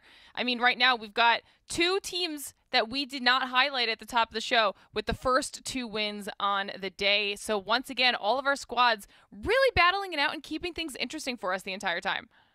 No doubt about it as we move into the third and final match on Storm Point before we go on over to World's Edge. It's been a phenomenal first 2 games. Absolute brawls all over the place. We're seeing mobile respawns being used. We're seeing just so much going on. One thing to definitely point out that I love that Gaskin touched base on is that whenever these situations go down with TSM, Verholst is the one ratting. Is that a good thing or is that a bad thing? I'm not quite sure. To me, it seems like the timing of the team fights must be off, because if you're going to go all in, you got to be going in there. And if it's the same person over and over again that's surviving, something's going on. He's taking too much damage early on and backing off. He's not in there at the right time. I'm curious, and I'm going to keep an eye on what's going on specifically with these team fights with TSM. That is a really, really good call out. So we'll definitely be keeping our eyes on that as we kick things off in game number 3 on Storm Point. Starting off with our winners of the last match, Nightmare. And we were talking about how this was just, it was their game, you know? And they had the solid positioning there. They played that well at the end. And once again, Storm Point, and I'm going to keep saying this because I love that this map variety has brought so many changes to just the competitive scene as a whole. We are getting so many surprise wins out of these teams. Yeah, no doubt about it. And what's surprising is that they're able to execute at such a high level, and they're not nervous. They're not really showcasing any type of weakness in terms of being able to take down these top teams. You looked at that last zone. You had Liquid in there. You had G2. So many great squads. You had Esports Arena and Team Nightmare, which if you said, hey, who's the least likely to win this out of these 4 teams based on their names on paper, it would have been Nightmare. And they came through and they got that big dub. As we take a look at the zone, pulling heavily over towards the southern east side. So teams like C9, they're going to be loving that. And you can see TSM, that's a fast rotation for them too. Lazarus are already making their way downtown walking fast. So that is a really good zone for these southern teams. Meanwhile, teams like G2, Renegades, look how far they're going to have to trek. And so many teams, so many different choke points. Fortunately, they're playing Valkyrie. I like that we're getting a little bit of variety here to the last 2 zones. We're a little bit more central or on the northern side than that. Now we're going to pull it down here towards the south for all of our players, and it'll continue to shake things up as our teams continue to go through the looting phase. The real question is, we've seen it happen twice now for Esports Arena as well. They are going out a little bit earlier than I think we would have anticipated. Same thing for TSM. We're still getting that aggression on Esports Arena, though. It's just not really, the chips aren't falling the right way for them. And what's really great, ooh, you see 100 Thieves coming through. I really like the way that these teams that weren't on our teams to watch, teams that weren't on our radar, are coming through and playing at a very high level. Is it Storm Point or is it World's Edge? Will Storm Point give them confidence a little bit later when they switch on over to World's Edge? That remains to be seen. But G2's come through. They've picked up a lot of kill points along the way. We thought it was going to be the TSM versus Esports Arena show. Haven't really seen that quite yet, even though we've seen some consistency. We've seen some great moves throughout all of these teams. They just haven't been able to put it together with the accumulation of points that we were anticipating. The multi-view is live, y'all. So if you want to watch TSM, you can watch all 3 points of view, plus a 4th point of view in there, and get the comms from those specific teams. One of the greatest additions that we've seen in Esports Glitter. I know you love that. I absolutely do. And also, guys, don't forget that while we're talking about what's going on here today and the daily leaderboard, there is also still that overall leaderboard, which is where things really, really matter, because that's going to determine who makes it through to playoffs, et cetera, and that's what we're really kind of harping on when we're talking about specifically like the rivalry between Esports Arena and TSM, because there are so many teams that are battling it out for those top spots right now because they want to make it through the playoffs. That's the ultimate goal. Playoffs? You say playoffs? You look at Furia without really any armors. This is the default armor that they flew in off the dropship on. They're going to be camping it out in a bush. All right, setting up a little ambush, literally an ambush for any teams that are walking by. Lazarus are in position. You could also see TSM waiting for Serial, Hakulo, and Cruisin to potentially make their way on over towards the capsule building, and that's exactly what they were doing. Lazarus taking up all loot, little loot goblins. I think everybody's just going to be hanging out down here while Lazarus does continue to loot up. We saw Optimal Ambition down there as well, so already these teams setting up nice and early, and they're just going to wait this out. I mean, they're in a solid spot right now, and there are so many teams, and you'd said it before, Tom, at the top of the map towards the north that have to make much longer rotations and get themselves down to where this zone is going to continue shrinking down to. And the fact that you've got Lazarus with the Loba, we talk about how useful Loba is all the time, especially for the scenarios where they need to decide to set up shop super early or late game, being able to pull loot off of a lot of squads if they're in a safe space to do so. They could be very comfortable for the foreseeable future. No doubt about it. And whenever TSM is in the area, you know that you've at least put yourself in a good position for the zone. Got to be a little bit concerned, though, for Built by Gamers. They're putting things down on over this building. They don't realize that there are people in there. There goes the tether to maybe get a little bit of a check to see if there are people potentially in there. No sound cues quite yet. You can see one player standing still. Now Sync is fully sending it over there, taking so much damage. Hello, yes, there is a team. Whoopsie. This is a stressful push. As soon as Sync made his way through the doorway, instantly saw that there was another squad. They're going to decide to do the rift back to the safety of the original building, and hopefully they won't get punished too badly for this. But now all of the teams in the area know that something's up, and they can choose to try and capitalize on it or not. Yeah, Vizay is interested for sure. That's going to be the revved up Thermite coming into the Rampage. So much damage went on to Sync.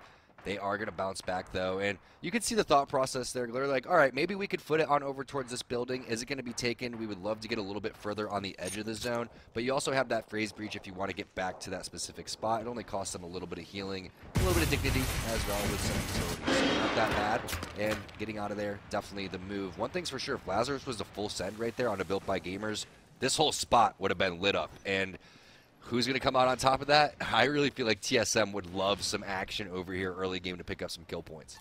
Oh, they are waiting for the third-party opportunity right now, because you can see how ready to engage all of these teams are, but nobody wants to be the first one to make the move. And TSM is 100% going to not be the team, but they will instantly capitalize on someone who does. And when we did that last top down, you saw that there's even more teams in the area now. Furia was on the outskirts. Obviously, BBG had just made that rotation in. So this place is starting to get even fuller with these squads, and what that means, less real estate for them to try and hold on to. It means more squads that they're going to have to fight to maintain the limited amount of real estate that does exist in this area.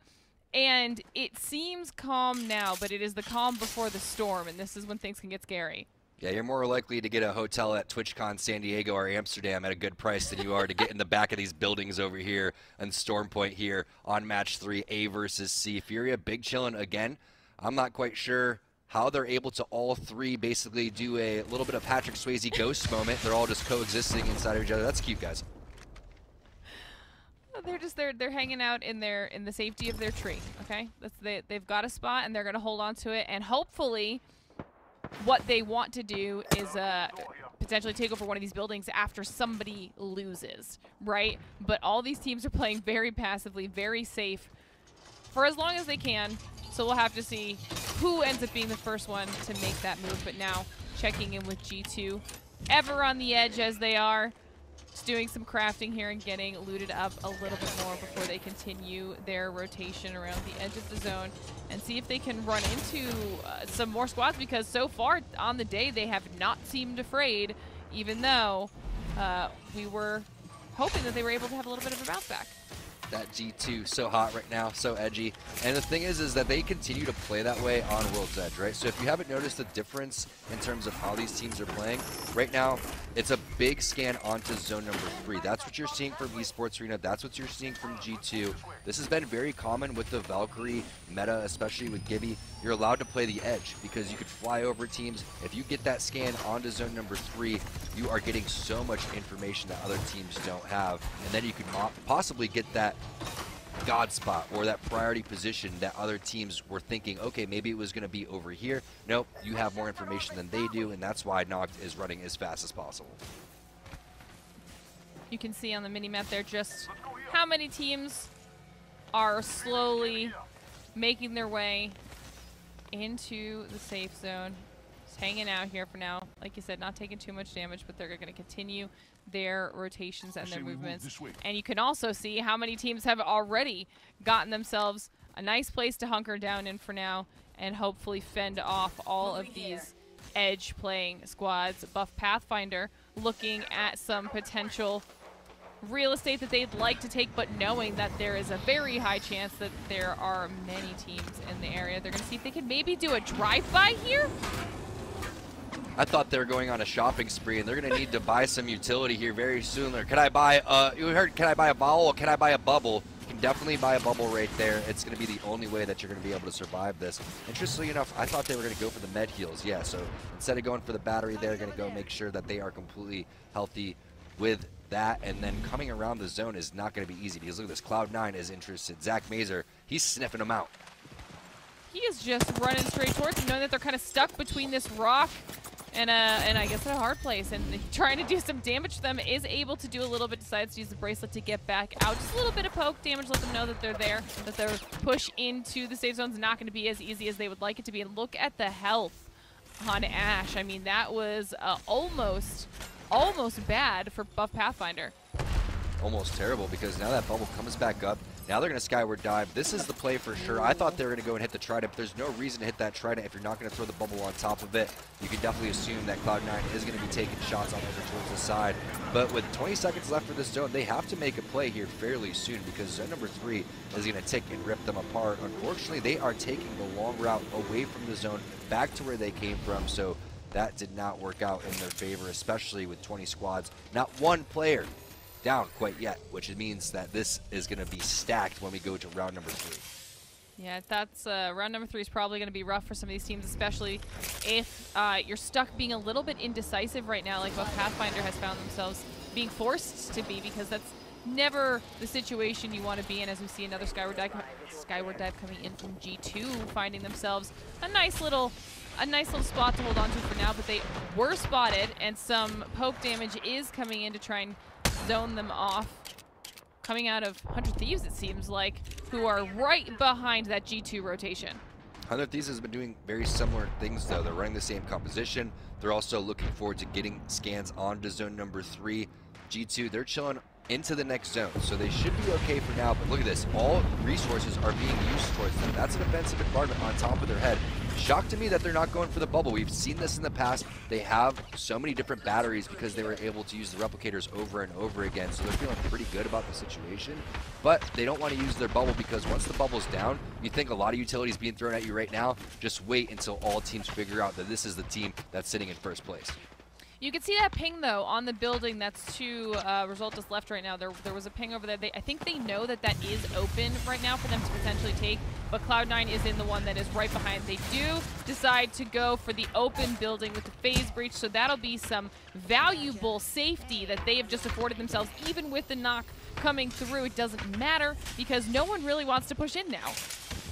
But also the little nuances, like Resulta needed to heal, right? So he's going to not go for that res so he can hit the battery, and they're just making sure that all of the time being spent through all of this is utilized correctly, because otherwise a team like Team Liquid may push you if they see a mistake. We were anticipating fighting happening over towards zone number 3. That's exactly the case. Aim God's going to be the next player to go down. You can see some shields being swapped back and forth. Knock, because he's going to be the entry fragger, is going to take that gold. Plus, he needs to heal his health up a little quicker too. So instead of using a med kit, they're going to get the double heal off of the syringe from the gold armor there. I love that little play coming in. Meanwhile, TSM throwing some Hail Marys up on over towards the roof. We weren't anticipating them to only have 8 points after 2 games, but you can see it's been so tough for them the entire time. Glitter, we got Esports Arena, and we got to listen in. Let's hop on board with them and see what they're doing. Hard to find out because this team across can just fucking beam me. I need the sound horn. No, it's a crypto team over there.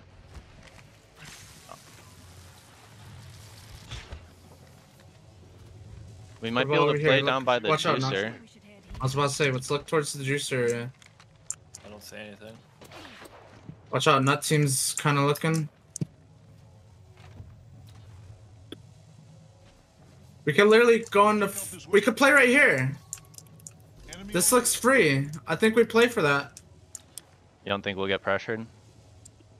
Oh wait, I think there's a team there. Fuck. Wait, a team just Valkulted out of Fish Farms. We gotta make a choice here in the next 20 seconds. I don't see a team in here. Out our back. Inside the house is barely in, and it could be good. Okay, look at the map, Knocked. We're either gonna play for the beacon, this house, or over here. I don't know how good that last ping is, but. Alright, let me know when you want to Valko. We can play it. Yeah. We should do it. Dude. Yeah. You don't think there's anywhere we could play outside the buildings over on the right or left? I don't think so. Alright, you ready to Valcall? We just got a Valcall, dude. Let's go. That? Okay. Okay, there's a team there. We could try and live here, I'm maybe. I'm cracked. Call it. Let's try and live there. Oh my god, try he's and live one. there. Break off, he's Go one. back, Knocked. Go right here. I'm gonna die here. No, you're not. I have no medkit. I'm batting right here. Oh, I don't have a medkit either. Swap armors with me. Here's a syringe. That's my last syringe. Give me the armor. You took you it guys. back. 60 on a Ash from popping a cell. I'm gonna sell this up. Okay, swap back with me, dude. Flying above us. Careful the window. Watch out, they have a window, Vic here. You ready to swap back? Any syringes? There's 2 teams in here. There's a team upstairs and downstairs. I'm ready to swap. Nope. Risky rotations being forced onto Esports Arena, putting them in yet another rough spot. They were originally outside of TSM's building. Now they're outside of literally everybody's building because everyone's inside of it, Tom. And in the meantime, how many people were dying in the kill feed? What a job, though. I love the little break-off strategy that they had there, and there was so many things that came into fruition for them to stay alive, but also not using their bubble was a very disciplined play. They're running extremely lows on heals, so they're constantly tossing that gold armor back and forth. While that's happening, they're picking up some knocks along the way. Bad Boys, winners of game number 1. They're on the ropes right now, and it looks like they are going out in 14th place. Renegades picking up those points and feeling good about all the loot now around them. Oh my god. They just blew up the kill feed with that huge win there for Renegades. And you know that Bad Boys is going to be pissed about that early exit there. But lots of loot now. And you can see that the kill feed's not stopping anytime soon. I mean, you've got Skittle Cakes in there. We've got Lazarus in there. TSM, we've been watching them. They have been slowly making their way out of the building that nobody was really pushing up onto them for. I was terrified, Tom. When Esports Arena was right outside, I was almost certain that somehow they were going to end up fighting each other. That was the fight that we all wanted, let's be honest. We were like, all right, everyone just pushed on this one, but just watch how when that skyward dive went down, Hal sneaks around the corner with the wingman, and he started that whole scare for Esports Arena because Knock was down to a sliver HP. If he gets knocked in the air, we all know that the rest of the players are falling down with that Valkyrie. So that's why they broke off, they split off. The fact that everybody pinged over towards that corner, they all had the presence of mind to get over there, and then all of a sudden you see the Horizon queue, that grab lift inside of the door so nobody can push out. All those little things really adding up for Esports Arena. It's a checklist of things that have to happen, and it happens all within split seconds. Meanwhile, Lazarus on their rotation, another skyward dive. But where do you go in this instance? A lot of these vacancies are already taken. Yeah, and that's rough, and they're going to try to maybe look towards the very bottom edge of the zone, but I believe Cloud9 is taking up real estate down there. We know that there's not a lot of space. They're going to have to pick a squad or a really open area. It looks like they're going for the open area, going to try and use these rocks here for a little bit of cover and just at least get themselves away from that one building, because I really think there are 3 or 4 teams. And the Kraber shot instantly onto Furia. This could be a great opportunity for them to push. In the face. The thing is, they don't have an Ash to go and phase breach on over there. Otherwise, they could have taken that bubble and then used their bubble to survive any other third party that was coming on. But the damage has been done. They get the bleed out. That also opens up that map on the northwest side. You can see pings going down. They understand that there's more bubbles that are being used. So much action happening all over for Lazarus. It's crazy that they were able to find a little bit of safe haven in between 20 different teams, basically. Oh, okay, G2 just went down. CLX went down. I think that eSports Arena is finding themselves in the middle of a battle as well. Everyone decided that now was the time to push, and still on the outskirts and very healthy is TSM, watching all of this go down and just biding their time. Yeah, G2, your number 1 and 2nd place team, ESA, they are out. Now TSM trying to get into this kill feed as much as possible. You saw it just lit up, and it was absolutely insane how many teams were just eliminated. Built by Gamers was eliminated as well. Renegades having one of their better games here, feeling themselves inside of the building over here with a lot of damage and a lot of kills. This could be a massive game for Renegades and Glitterju. They really need it. Renegades has been a little bit underperforming in terms of their standards and ours on the analyst test, so it's nice to see Madness popping off over here as Madness does. Renegades taking out TSM. Now so many of those top squads out that they don't have to worry about. I believe we saw 100 Thieves. Around the other side, I think Cloud9 has still been left alone on the bottom edge of that zone, so they'll potentially still be up over by the gravity lift. Lazarus is still alive. Oh my god, this is somehow the rotation that Lazarus made didn't end up punishing them. They were able to do enough damage with the Kraber to force everybody else to focus on Furia across the way and then capitalize off of that aggression.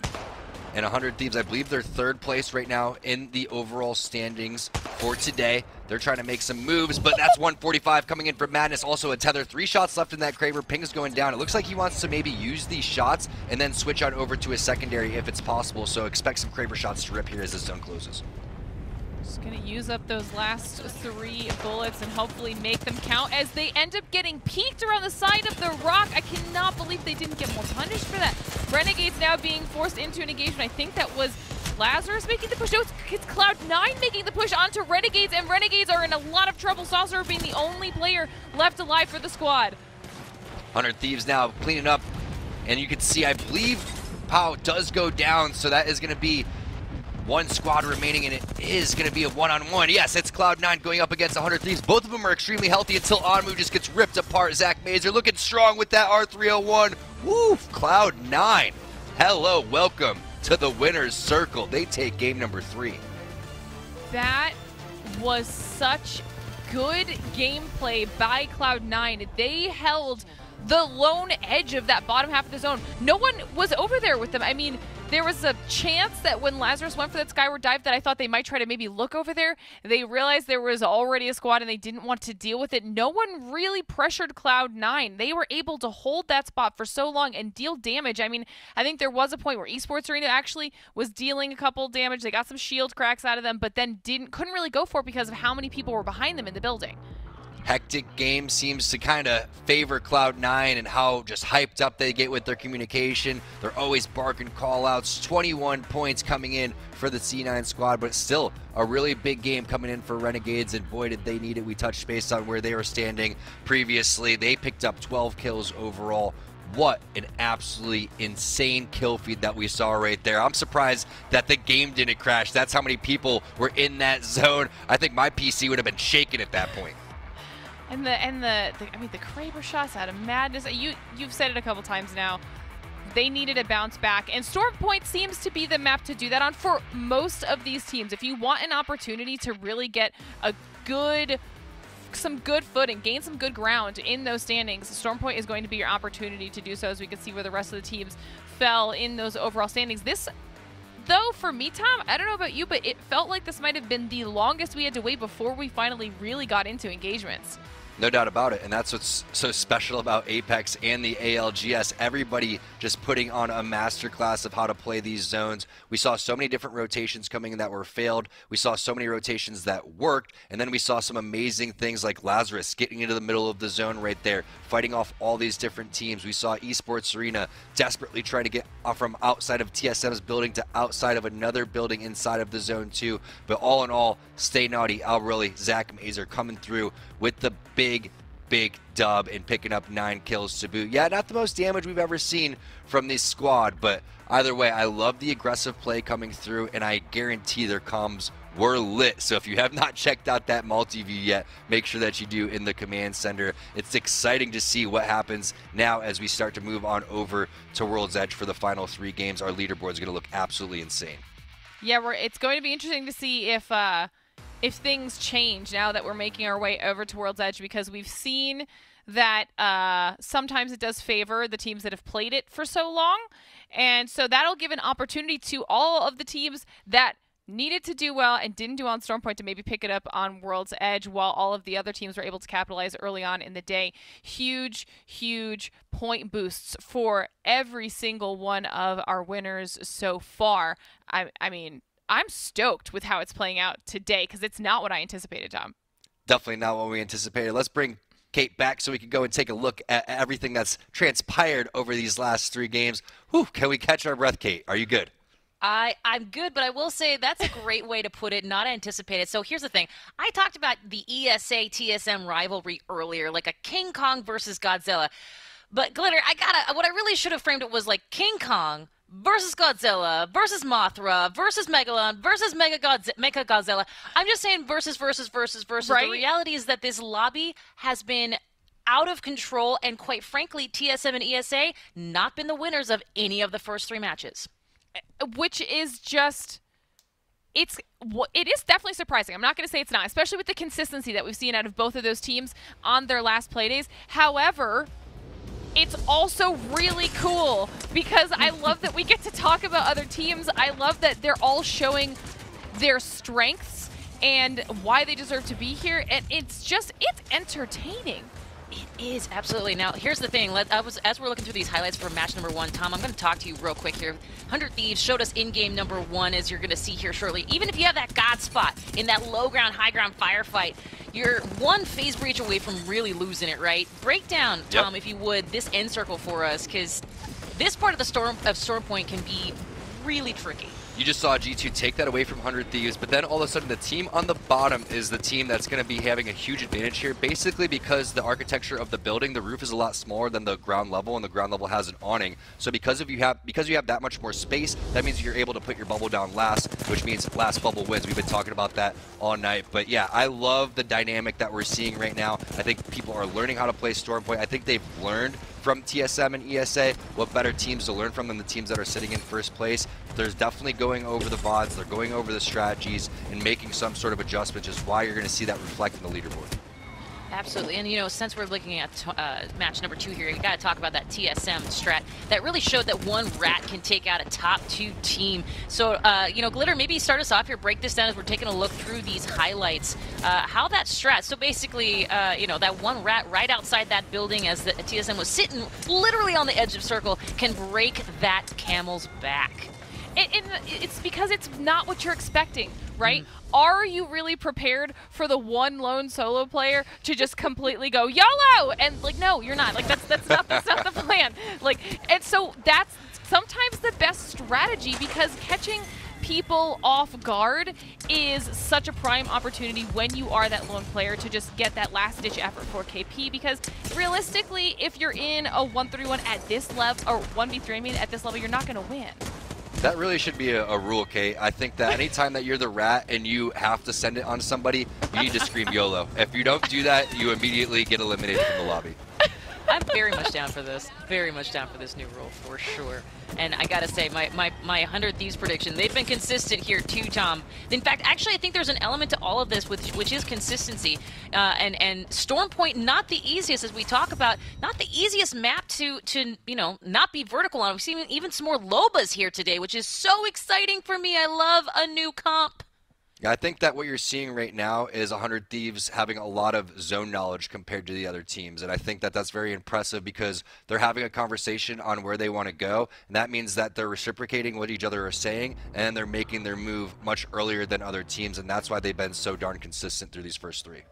Absolutely. And as we take a look at those drop spots here, Glitter, let's talk about a little bit of those pulls here from that Storm Point 3-match series we saw. Southeast, pulling your gal station. We saw he headed towards Stormcatcher. We saw directly Central. Talk to me a little bit about what teams we were expecting to do well, and certainly what teams we're seeing here that could have done a little bit better given their positioning. You know, I think that we did obviously expect, especially with the first zone on that first game, we expected TSM to do well. It favored them a lot. And combining that with their play style is something that should have worked out well for them. But it was that unfortunate skyward dive that they had to do, a rotation into just an absolute slaughterhouse of teams waiting for someone to be forced into that situation that kind of sent the game not in their favor. But no matter what zone we're looking at here, there were teams, like you're saying, that we should have expected to do well. Game number 3, look at Cloud9 and their positioning for where the zone was. It allowed them to get there early enough, right, to hold a good spot. But no matter what, and this is what we're really seeing on Stormpoint specifically, even if you're getting there early, because of how different this is compared to World's Edge, sometimes it just still doesn't go your way. And then sometimes it does. Cloud9 was able to keep everybody off, deal enough poke damage that nobody wanted to push them, and they ended up coming out on top in the end. Exactly. Well, let's take a look at how on top some of those teams have gotten themselves on our leaderboards here. Remember, we are 3 maps in, 3 maps out here. Oh boy, look at them apples. Okay, our producer Seb will be very excited about that result here, resulting in Resulta being numero uno here, Tomas. I think this is the most even leaderboard we've seen after 3 games ever in the ALGS. We'll have to get if that stat's true or not, but this is so exciting for everybody involved going, except maybe if you're playing, it's a little bit nerve-wracking, but either way, if you are playing in this lobby, you still stand a chance mathematically, and I don't think that we've had the opportunity to say that in the previous group stages. This is so close. Look at how Cloud9, with 1 win, was able to jump up 12 spots. They were in second to last place. Now they're in 7th place. This is so exciting. It is absolutely, and I do love that you said that there, Tom, because the reality is that we kept talking and hyping for understandable reasons. TSM, ESA. We kept hyping them up, and I think that they are incredible, and quite frankly, when World's Edge becomes a factor, I feel like things are going to really open up, and there's going to be a lot of different action, certainly. But I gotta say, playing spoiler to the 2 headliners feels like such a great moment here, and it feels like this is exactly the kind of Apex that we all wanted but didn't deserve, and that's kind of where I'm at here. Glitter, what are your thoughts? Okay, I know Tom was just saying how close he thinks it's the closest it's ever been. I was just checking every other day, including yesterday, and the gap right now is 15 points-ish or 16 points from 1st to 7th, 8th. That's what the gap typically is between 1st and 2nd for every other day. So right now, there are too many teams too close to each other. So every single KP at this point, every kill, every placement point you can get is actually huge right now for our standings. And huge, of course, going on Storm Point here. As we mentioned, we started there. We're going to World's Edge, and as a reminder, this is our double round robin feature. Once that second round robin begins, well, we're going to switch these around. So next week, you're going to see our Storm Point going in match 4, 5, and 6, and World's Edge becoming there right away for sure. Well, my gosh, we have had so much fun here. It's been literally, Tom, I'm just going to put this out there, and maybe I'm going to beat a dead horse here, but it feels like this was something none of us saw coming. No doubt about it, but I love the teams that have won already, like Bad Boys, Nightmare, then Casuals, who is on our teams to watch. These were the teams that stepped up on Storm Point. We'll find out if they can continue on World's Edge, and will the teams that we were expecting to do really well, like the TSM and ESAs, how are they going to come through after they didn't have their performance on Storm Point that they were looking for? Absolutely. Well, hey, you know, the drama and the action unfolds obviously during these fabulous tournaments, but it's constantly going 24/7, 365 over on all of our social channels. And if you want to follow, why wouldn't you? Head over to Twitter at Play Apex Esports, at Play Apex Esports on YouTube, and of course at Play Apex on Twitch. Listen, they're doing some incredible things over there on our YouTube channel. If you want to know more about the final circles, if you want to know more about the perspective from your favorite pros, I guarantee you're going to find some incredible information that could perhaps level up your own game. So something to think about there. Well, match number 4 is coming right up after this, so stay with us. This is the Apex Legends Global Series Pro League. North America is just heating up. Here we go. I'm pushing up, push up if you can. I'm good now. 70 on that Valk sack. Nice. Good job. Good shit. We needed that. That's so bad. I think we get like 23 points or something there, maybe. I gotta get. That's how you play lobby. You just play. Has our faith been restored, boys? Has our faith been restored? Yeah.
Well, welcome back once again, everybody, to the ALGS North American Pro League Split 2. And I tell you what, if you're just joining us right now, you have picked the perfect time to do so. Onset and Gaskin are here to take you through the first game on World's Edge. But Danny, it could not be closer.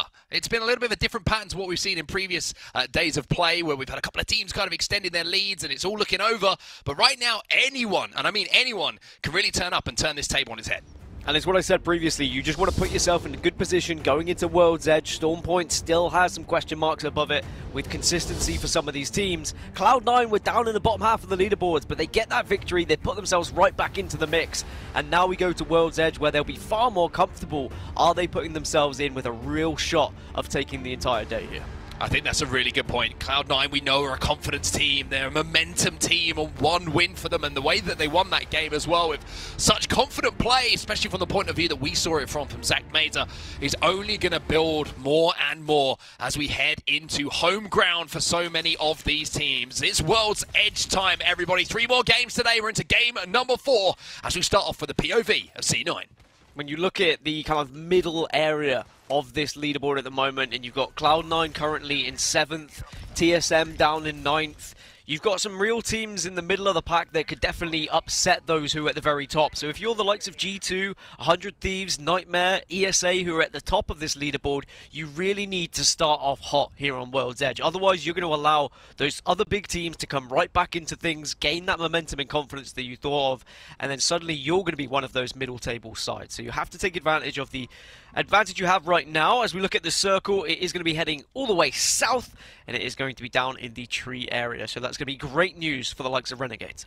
Also good news for G2 as well. They can creep their way in. They can hold all those teams out, rotating in from the northern side, using that terrain to their advantage. A really, really big opportunity here for G2 to maybe extend that lead that they have by just 2 points at the top of our leaderboards. But just to give you a little bit of perspective, if you are joining us, you haven't seen the leaderboards. I mean, you go all the way down to even the bottom of the table, as crazy as it might sound, Dan. If you put 20 points on the board, a win and a decent amount of KP, you could jump up into, 6th, 7th place. That is how close it is between the teams at the moment, as BBG are currently in a fight here. Definitely a chance for BBG to try and take advantage of the early damage they were able to get into this fight, but if they take any themselves, they're only on grey, so they want to try and finish this as quick as possible. CLX were on the back foot, but it looks like CLX have been able to heal up. CLX have healed up for now, but Cruzen's trying to poke out. Missed shots by Mr. Hakulo is going to maybe cost them here. The bubble is going to be 4. Sicty's going to be pushing in for BBG. Tempest is weak, but Sicty's doing some good damage. Tempest actually gets the first knock onto Mr. Hakulo. Now it's a 2v2, but now it's a 2 versus 0, as it will be BBG who come out with the win. Our first team are eliminated here over at launch site. Yeah, BBG, another one of those teams that are kind of mid-table at the moment, could definitely launch themselves up with a big game. 19th, then 5th, then 7th. They've got a few kills in games 2 and 3. They haven't looked like a team that is going to jump up and win a lobby yet for me, but World's Edge might turn things around for them, that's for sure. You are getting a brief look at those leaderboards just on the right-hand side of your screen there as we scale all the way down to the bottom team, which is currently Washed, who are in 20th place with only 1 point. But CLX eliminated on 9. That gives all those teams that are below them a chance to overtake them and get closer towards that top 10. I mean, the standout thing here is you see the teams remaining once again on the right-hand side is it's just a point or 2 between all of them. It really is that close, and it's going to be some very, very tense final circles as we do get in towards those latter games. This is one of the latter games now, as I say, game number 4. As built by gamers are going to be feeling very, very confident now, and also they're going to have a pretty good rotation towards where that circle is going to be. Speaking of rotations, you can see that TSM have beacon information. They're going to know where that zone is going. They're currently doing a little bit of crafting here over at Harvester, which is going to allow Reps to maybe get that armor up, but I'll tell you what, I'm quite glad he didn't drop his armor there, because if he did, he might be on his back. Yeah, Gibraltar stood still at a station, usually a very easy target to hit. And I think Reps will be counting on his lucky stars that he still is alive, and yep, that's okay. Use the bubble this time to make sure that you're going to pick it up. Optimal Ambition are the side that are very close by to TSM here and could look to try and push this fight if they're able to get any more free damage once more. So TSM have to be very quick about their movement here. I think they, with the beacon information, they will definitely want to try and move down towards that tree area sooner rather than later, but they could play on the very edge here of Harvester if they would like. Yeah, we have seen some zones pull back this way as well. Remember, there's a final zone around the truck. There's one that finishes just outside a Harvester, and It's certainly one of those zones where I think a lot of teams are going to be thinking, how's this one going to pull? Is it going to be a funky pull? Is it going to be predictable? And as soon as those questions are in your head, then you know it's going to be unpredictable. But here's C9 once again involved in a fight. You can see Lee is fighting against Stay Naughty, and Stay Naughty is going to be good in that one. But Abralele is also down in that fight. So it looks like that C9 fight is continuing here. We still have 19 squads down. We don't have a result to it. Buff Pathfinder on the other side of this C9 fight. It's going to be up to Bursty to try and clutch up for Buff Pathfinder. This might be a 1 versus 1, if I'm honest. There's shields to use for both sides. Bursty is at a full complement of health, so we'll be feeling confident about this one, and is going to just tap the res here. Getting tick damage, so gets all that information about where the player may be. Will get that res on board. See, he's got the res off, as you say. Does have knockdown shields to play against as well. Nice damage, big damage coming in from the wingman, but so is the damage coming in from that car. Now you're going to see the player stepping forward. Noi is going to burst the shields of one and get the re-knock, but he's got to be careful here. Dre Savix is the last player here with the Peacekeeper in his hand. He'll have to clutch this up. The longer this fight goes on, the more audio cues are going to be there. He hits 20 flesh damage. Is he going to get challenges? 99, he needs to hit one more shot. No! But can he do it? No, he has to hit the reload. And C9 and Noi clutch up in the biggest of ways. Oh, it was nervy there for C9, but the winners of our previous game pick up the KP they need, and it was Naughty with 3 to his name. Naughty had no right winning that fight, by the way. Essentially in a 1 versus 2 for a small amount of time, but just able to get those final bullets behind the player who was trying to hide behind the shields, and then in that final 1v1, I think Naughty probably thought it was over. But then, of course, flicking out that weapon, had to reload. C9 wiped the sweat from their brow, and now they can just chill out a little bit. They can loot up, and they can reassess as to where they want to go for this next circle. But just going back to your points about where that circle's going to pull, actually, never mind. We'll focus on this fight. TSM, they're engaging. Big damage coming in from Verholst as well with that hemlock in his hand. And like you say, maybe just a little bit of a pause in the analysis because the action is kicking off here. Imperial Hao taking a little bit of a wide flank here. The bomb going to be forced. So Hao's going to be in a position playing on Wraith again. Just something to note. Ooh. But not going to be able to get the knocks. Speaking of knocks, and knocks, 2 players down momentarily, although the gold bag is certainly going to help out Esports Arena here. Duplex trying to hold off the push that's coming in from the team inside of the building, but Esports Arena kind of in a sticky situation here, Dan. Although we know how Esports Arena like to play these kind of situations. They like to fight. Yeah, this gold bag's just going to be absolutely huge, though, for Esports Arena. Back up to a full 3 now, and they should be able to get this wipe, because Washed are on the other side, and they are very much struggling for health. As I say, that Antboy does allow a medkit to get off, so it's a 2 versus 3 that they find themselves in after getting the initial knocks, and they're just trying to run away. Yeah, they don't have the armor really to win this one either. You can see they're just trying to get away. It's not going to happen. Skittle Cakes, he's going to hunt you down, and so is the rest of Esports Arena. So 2 teams who have looked pretty strong today, starting off the games here on World's Edge with clutch wins in team fights. And TSM, maybe it's their time to join them. Yeah, still in this fight, RTSM, but they finally got that knock, so now they can get a little bit more aggressive. They're trying to pinch this squad that are inside the building. Someone flanks right, someone flanks left. It's as simple as that. Verholst gets the initial damage, and you just need the cleanup now to come through. TSM have been able to survive this fight and should get the wipe. They should get the wipe, but I don't think they're going to be credited with some of these KP. As you can see, the BBG are overlooking this fight and are actually picking up some of those downs. So that's going to be a little bit frustrating for TSM. We'll have to see if they do transfer into points when we get to the leaderboards once again. But Built by Gamers, like I mentioned, the team who are kind of harassing the outside of that fight do have some assists to their name even from that first fight. So maybe BBG, who are making their way towards Tree right now, might be in for somewhat of a game here. Yeah, 5 KP already for BBG. So if they can get into, well, just 1 more position, that'll be an extra placement point. That'll give them 6 for the game already. And then start to worm their way into top 10, maybe even think about top 5. And then that's when things start to get a little bit serious for a points total, because kills do naturally follow when you are engaging in those fights and you do get to the latter stages of this game. So 1 minute and 30 until this circle comes in, until we get some more information as well where this circle is going to be heading. But TSM looks like they're more than happy to reside here for some time, wait for that information to come towards them. They do have a beacon that they can use just northeast of them if they wanted to head it, but they're currently good for now. It's pulling a little bit closer towards Lava Siphon, slightly away from Tree. There is a lot of open area in this circle as well, but of course a few buildings here or there that you can reside in. And those train tracks are going to be vital to play towards the end game, whether it's controlling the height, whether it's just playing underneath and using that rock cover to your advantage. But TSM, I think they're going to be maybe a little bit frustrated with what happened there. If we talk about the leaderboards, Dan, and how the difference in the teams is just a point or two, you look at C9, they clutch up, Naughty going huge to pick up the 3 KP. Those 3 points, and then you go back to ESA, picking up 3 points when they lost a player as well. TSM only coming out of that with, it looks like maybe 1 assist, 1 kill to their name. That could be the difference at the end of the day. They were massive fights, not only because you talk about the 1 or 2 points difference, but the fact it was against Buff Pathfinder, who are currently 18th, and Washed, who are currently 20th. They are somewhat out of the runnings of catching people up. So if you went down to them, then that is just a massive advantage to those teams who are kind of around you.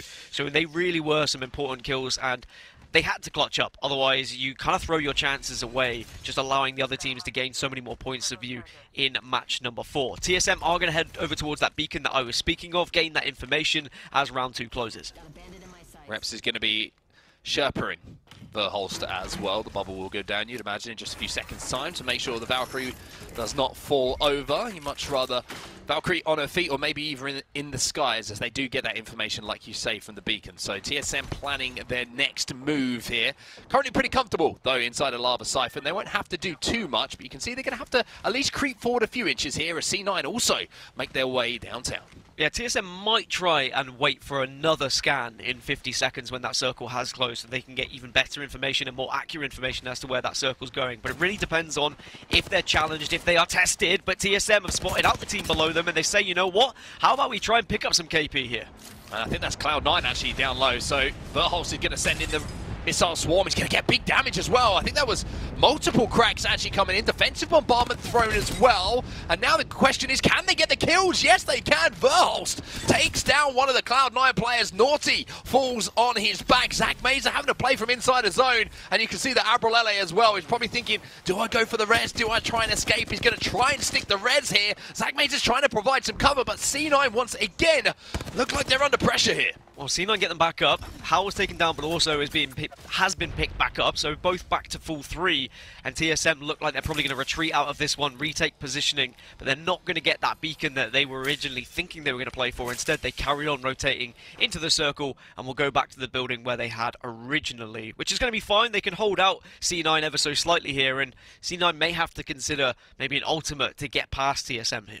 Yeah, they might have to, but you're looking at the heals and you're looking at time, and that's another thing you got to keep in the back of your mind, right? Do they have the med kits? Do they have the syringes to get back to full health, to tank the zone as they head into the skies? Because this is zone 3, so this thing is starting to hurt a little bit, these teams, as Imperial Howe is just making sure that he's watching this one like a hawk with the 301 in his hands. But for now, TSM are going to, looks like, leave C9 to their own devices. They look to the skies, expecting that skyward dive to come in, and it has come in from C9, so you called it perfectly. This is an opportunity, though, maybe to chip away, and if you could do enough damage on the way down, maybe another team can eliminate C9. Yeah, C9 are probably panicking a little bit, wondering where they're going to fall, and actually, that was pinged just seconds ago by Hal, saying this area is currently free, but C9 get there first thanks to the Valkyrie ultimate. Slurpy G is going to be between them though, just ratting out. He could be a little bit of a thorn in the side to both of these squads if he goes unnoticed and gets involved in that fight a little bit later. But for now, Cloud9, they're just going to set up fort here, set up camp, and they should be sitting pretty unless TSM decide to get aggressive. Interesting composition here from Cloud9 as well, and to be honest, on reflection, one I really, really like here for them on World's Edge. One thing that C9 have struggled for, right? Consistency. If you can get a good spot and you've got Zach Mazer changing over to Caustic, then it's going to almost force them to play together, right? You don't want to leave these kind of areas. You don't want to overextend for fights. And with the KP that they already have on board, C9 not only with a great spot, but with the perfect legend to hold it down as well. Yeah, they can hold down this spot. They've got a lot of angles they can watch, not just on the same level, but they can also go over to the platform and look down below them and get some maybe free KP on teams just trying to scarper in late to a later circle. Right now, it doesn't matter too much because this is still quite a big circle, especially considering there's 15 squads remaining now. Usually with circles like this, you might see 20 squads still going down, but Slurpy G's been spotted out. TSM, they got their noses to the ground and they've sniffed out the rat.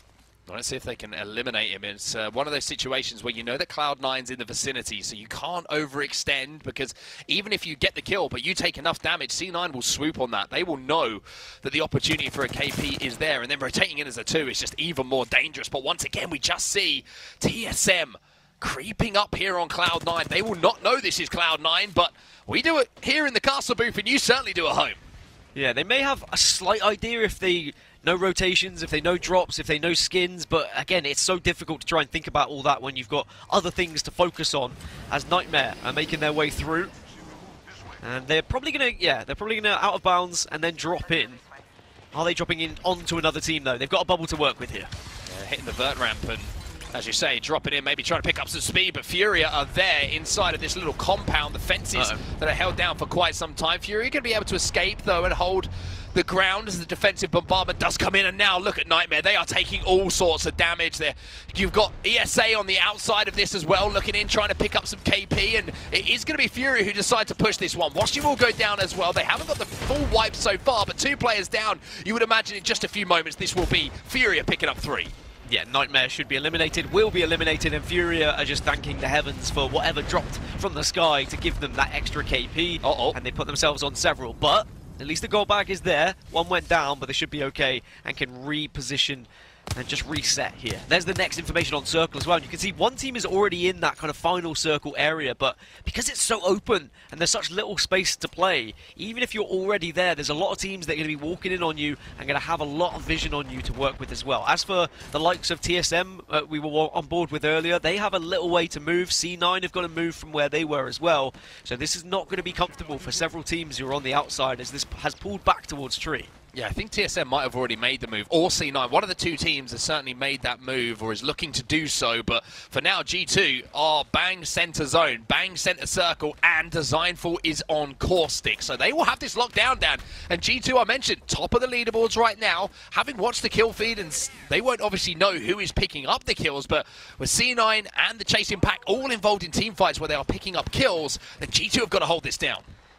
It's a difficult one for G2. If they want to try and pick up KP, then they need to show a presence. But anyway, Cloud9 are still under pressure. It's probably TSM and Slurpee G on the other side, as they were previous, because now they're all stepping up. Now they all want this position, and Cloud9 are running. We'll jump into a listening straight away with C9, because Noise under pressure. Let's see what we can do. Back, I'm in a good spot on me. I'm fucked, bro. Dude, what the fuck? I can't fucking move. If you can get the Mac, how do you do it? Oh, I couldn't. Yes, Dude, Mac. why did we opt out of that? He's on me. Shut up, shut up. Just let him play. Mac is in a really good spot right now.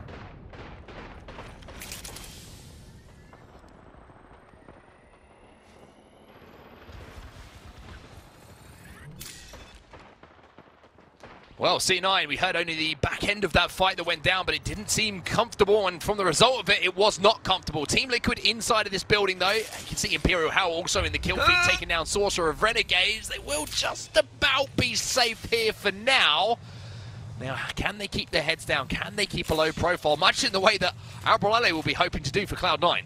Yeah, I think Cloud9 are frustrated with that one. They weren't able to win that engagement. They backed out of it. There were some questions in the comms of why did we back out of it? We probably should have taken it. And this comes back to the point I was making when we were on Storm Point, the kind of fight or flight scenario. Do you just sometimes take that fight and take that risk rather than just allowing one player to get away and try and rat out for some placement points? Because realistically, even though it's a very tight lobby and 1 or 2 points can make a difference, you want to still be hitting those big kill games to try and push yourselves up to that first place situation. Well, G2 right in the center of zone right now, trying to hold down height, and understandable why they would, but having to give it up for a few seconds here as the shots are coming in from multiple angles. I mentioned how this will be a good zone for G2, and you can see exactly why as well. But TSM, having made their way over from Fragment East, fully kitted out in red armor right now, they are ready to fight. Yeah, this has been a really nice follow-on for TSM. You get a real idea of how they like to play these circles. They've been slowly but surely creeping their way in. They haven't gone for any Hail Mary Valkyrie ultimates as well. They've just been playing one zone to the next, being on the edge and reassessing where people are and what they have to work with and which fights they have to take. And even though they've not picked up an insane amount of KP, if they can get into this final circle, then KP should just naturally follow, but it isn't going to be an easy move, that's for sure. There's a lot of teams that are going to have eyes on the direction they're currently in right now. You can see 100 Thieves as well. Lazarus and BBG coexisting for now as 100 Thieves make their play. They show their cards. Now, will it be an ace or will it be a joker? That's what we're about to find out as they're trying to find a spot to land in. The passive is giving all the information that they could possibly want. Are they going to try and maybe land up on these tracks and just use the information to form a next rotation. Instead, they're going to land right at the bottom of this tree plant and see if they can survive. Bubble goes down, and they can at least look around and see what's happening, but also Bubble's landing for everyone else. Hal has got kills in the kill feed. TSM are starting to get aggressive on Lazarus, but everyone now is falling around them. Yeah, you can see that TSM are picking up kills. 100 Thieves trying to clean up this rat on the edge of zone as well. They will be able to do so. So that will be one team eliminated. Literally vibing will forwards. Also, 100 Thieves taking a huge amount of damage here as Scurry goes down. Cloud9 got wiped, Renegades also eliminated. 100 Thieves down to just 2, will be 1. Omnu the last remaining player, but as an Ash, you've got a lot of responsibility. You can get out of dodge, you can survive. 9 squads remaining. G2 lose a player as well. 100 Thieves on Moon now, left on his own. His 2 teammates will be finished off. Team Liquid just creeping their way forward and now introducing themselves to the lobby. Fun with some big shots coming out of the Devo. Reps also in the feed for TSM, taking down one of BBG, who seem to be fighting tooth and nail here with TSM. Imperial Hal trying to do what he can to fire on this player down on height. Verholst will be taken down as well, and now Hal left in a sticky situation. Verholst actually back on his feet, excuse me. With a goal bag as well. Pick up the kill onto the last player from 100 Thieves, so 100 Thieves are out.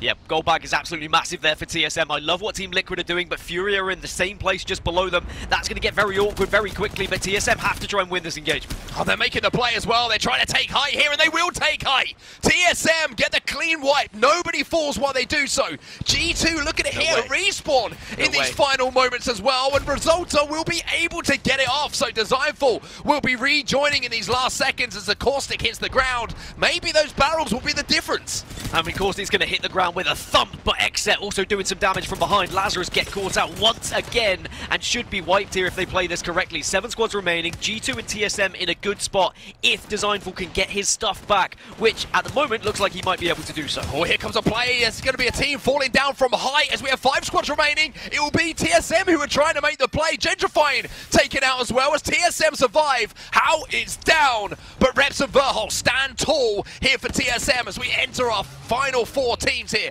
on our first game of World's Edge. This gold bag has been massive for TSM, and this is the game we've expected from them. They've already got 8 kills, they're into the top 4, and they've got one of the best positions right now, but they have to climb out of this hole and try and take a fight. Liquid and Xset are 2 enemies. Gilderson's is the last player alive, I think, here for Liquid, so we're down to just 2.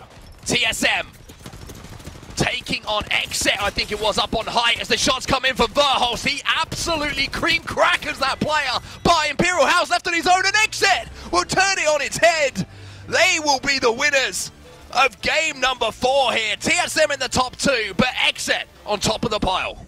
Xset take the victory, but what was the KP like? I didn't quite get to see it because we switched over to their position a little bit late, but TSM will be delighted with the top 2 plus like, what, 8 or 9 kills? A really big game that they've been needing. They've had some quite disappointing games on Storm Point, but we come over to World's Edge and it's a different story. But it's Xset who steal the victory away. They had the high ground right at the end and they would have been just rubbing their hands together, but it was how they played it coming into that. They had the likes of Team Liquid making it very awkward for them, Furia as well. There was like 3 or 4 teams over towards those tracks, and Xset came out on top, and because of that they had the high ground for the final fight. They certainly did, and this is the results from that game. And Xset, big 11 kills to go alongside the 12 placement points means 23 points, but TSM also in behind. But look at Liquid. What a performance from them as well. Getting into that top 3, but the KP that went alongside it means they get 16 points. G2 picking up a couple of placement points and also some kills. I mean, I've got to be honest, I'm not sure how the leaderboards are going to look after this. As I say, I try and lean away from maths at the best of times, but this is confusing for me. Just to give you an idea, Xset were down in 16th. They're probably going to jump up into the top 5 with that one. Like, that's how close this whole lobby crazy, is. isn't it? And because you saw the likes of Nightmare drop out early, they were in 3rd. I think Xset has the chance to overtake them. But because we've seen the likes of TSM jump up as well, there is just going to be a real switch around with how this leaderboard looks. Cloud9 don't pick up the points that they would have liked, only get 4. Esports Arena still got 8. This is one thing about Esports Arena that always impresses me. Even when the placements aren't there, the kills just still keep them above surface level and allow them to keep pressing and keep trying to pressure those teams who are at the top. I'm looking forward to the leaderboards. I got to be honest with you. I think it was setting it up perfectly for game 5 and 6 here. We'll take a look at our champion squad before we do get the leaderboards to show you all at home. And a shout out to the squad here. Xset coming out on top. Every single member of the team putting in a lot of damage as well. And it's that composition, the caustic composition, no Wraith. no mobility legends, so to speak, outside of Valkyrie for those rotations. But yeah, I mean, you couldn't ask for better all-rounded team stats from all three players. And we're starting to see this comp more and more. I mean, ESA brought in the Caustic, and we saw how much success they had with that 123 bomb week was amazing, and now a lot of teams are throwing Caustic back into the mix because they're realizing just how important, even despite the nerfs that came through with Caustic, it just seems like he is too good in competitive Apex right now, and you can really see why. I mean, he made such a difference in those final stages. Well, drum roll please, because we've got the leaderboards to bring you all at home now. Let's see how the points tally up, and let's see who is on top. Wow. Oh, you thought it was close before! We got 2 games remaining. G2 hold on to the top spot with 39 points. And as I forget how to speak, I mean, Team Liquid jumping up into second place, but only second place on a tiebreaker, Dan. 3 teams tied on 35 points. TSM moving to the top 5. Exet just miss out, but they do jump up 10 spots from 16th to 6th, so that puts them in the mix now going into 5 and 6. And even looking at Nightmare, Renegades, Bad Boys, Cloud9, you know, they're only, what, just over 10 points away from first, and usually if you win a game, you're getting probably 20 points minimum from the placement, plus the kills you usually pick up as well in those final circles, so you are not safe if you are in that top 3 right now. There is every team that could very much upset things, change things, as Exet have just proved. I mean, even if you go all the way down to, well, let's say Buff Pathfinder, right? They're on 5 points, they're going to be 35 behind. That's definitely achievable in 2 games. Okay, it's not looking likely, but definitely possible. Yeah, maybe you're... I'm stretching a little bit. Yeah, you're but stretching a little that's bit. how close this lobby is. But let's put it in perspective here. Of course, Pro League points are up for play. So even if they win, you know, jump up even into the top 10, it really does make a difference for them. And I'll tell you what, we talked about how nervy the fights were for C9 in that game, how nervy the fights were for ESA if they don't go their way because of how the leaderboards are. Well, we said it was tight coming into game number 4. Well, we're going to have to be even more on our toes as we head to a break before game number 5. It is all to play for, everybody at home. I cannot wait to get back from this break as we'll head into our penultimate game.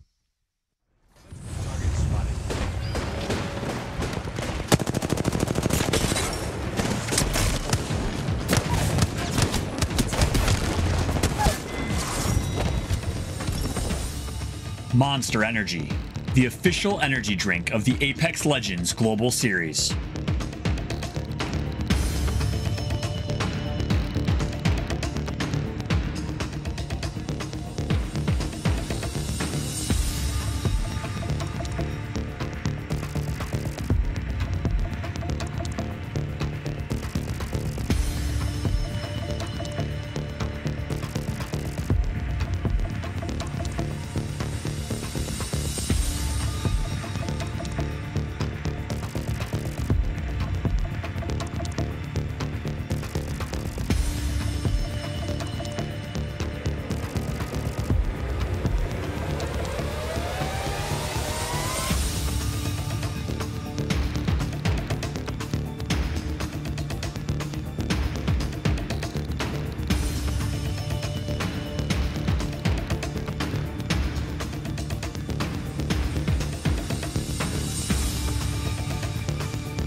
Welcome back, everybody, to the ALGS Pro League North America. Glitter Explosion and T Squared. Tommy T here, bringing you all of the action heading into our 5th game of the day. And I thought it looked like things were starting to kind of pan out and make a little bit more sense there in game number 5.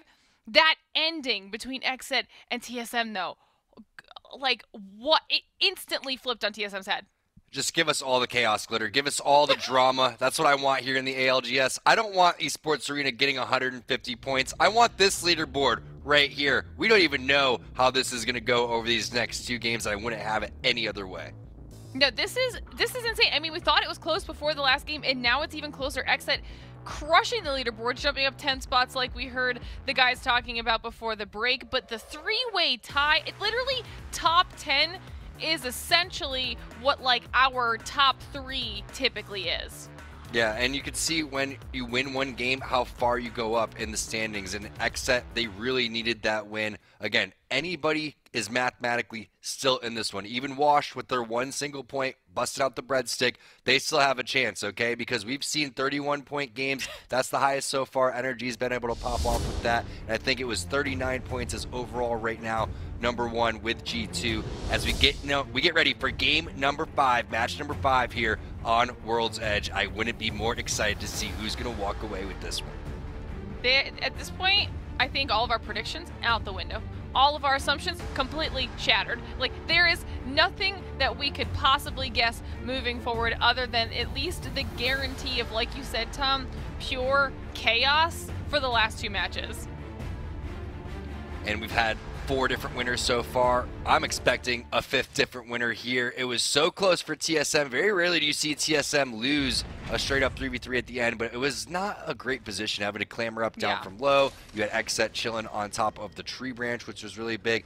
And XZ, they've been 50-50ing CLG for a long time over here. It's really nice for them to be able to get Harvester for free. We've even seen them change their composition in the past to try to adjust for 50-50s by switching out Caustic for Loba too. So exciting for them to see what they're going to be able to do in this game. Already pretty solid armors, and the zone is not going to be that far. So I'm looking forward to seeing if they can get a scan.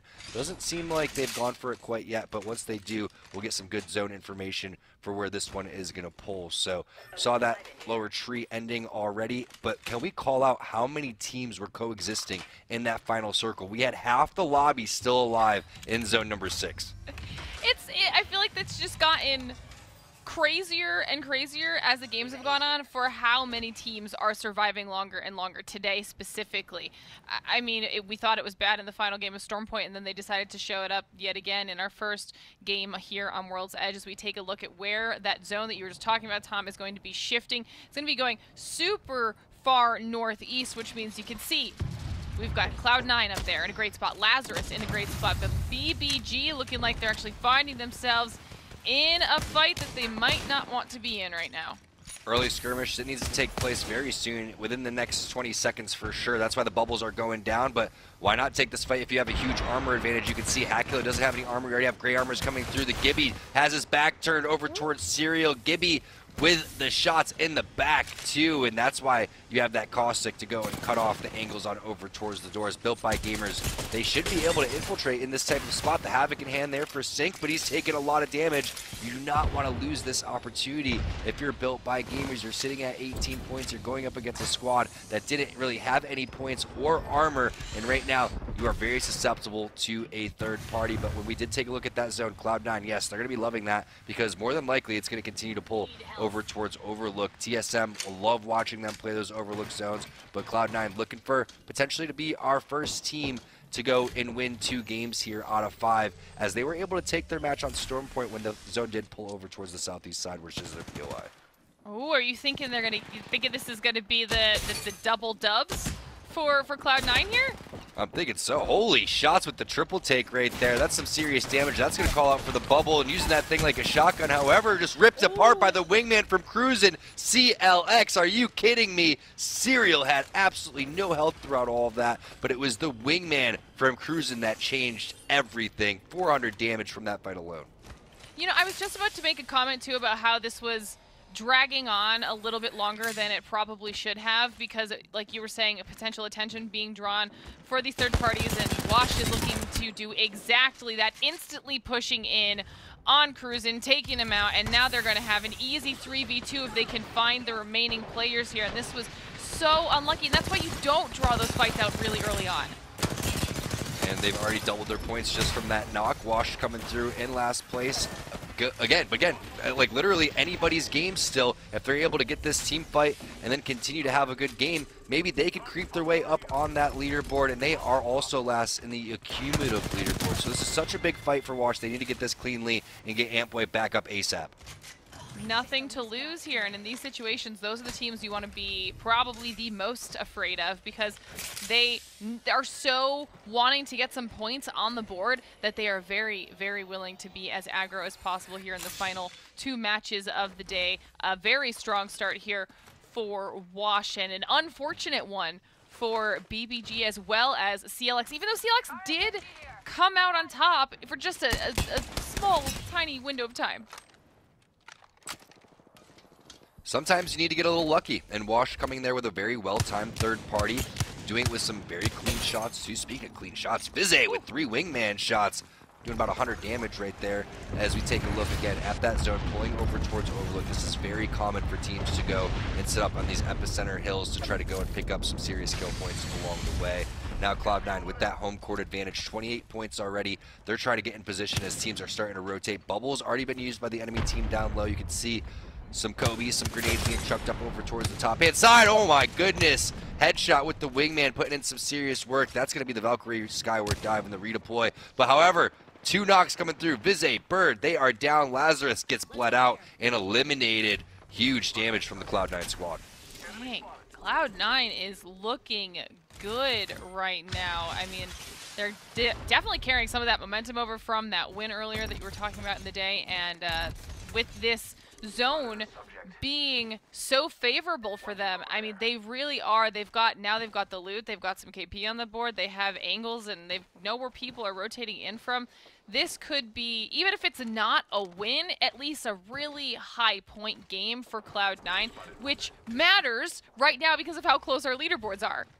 A lot of this is going to have to come down to the IGLing that's taking place, but also Zach Mazer and those caustic barrels are huge. Going back on board with 100 Thieves, no caustic here. They're going to be sharing the train carts, which seems to be the anticipated zone that's going to happen over here. So we'll see if it continues to pull over there or if it's going to maybe hard shift over towards the Overlook side. There's a lot of different endings over here. Some of them are over towards the actual mountain side, and then we all know from how many different games we've seen on that Overlook side just how brutal that could be if you're on the outside looking. So expect a lot of vacancies here to be taken up, and maybe a bubble play coming through. Scurry's actually just waiting for Amu to need that one, so he's just basically got his back covered, and that's really nice teamwork coming in from the 100 Thieves squad. Amu's trying to open up some things, get some damage, get that Evo shield charged up, and force this team into a bad position.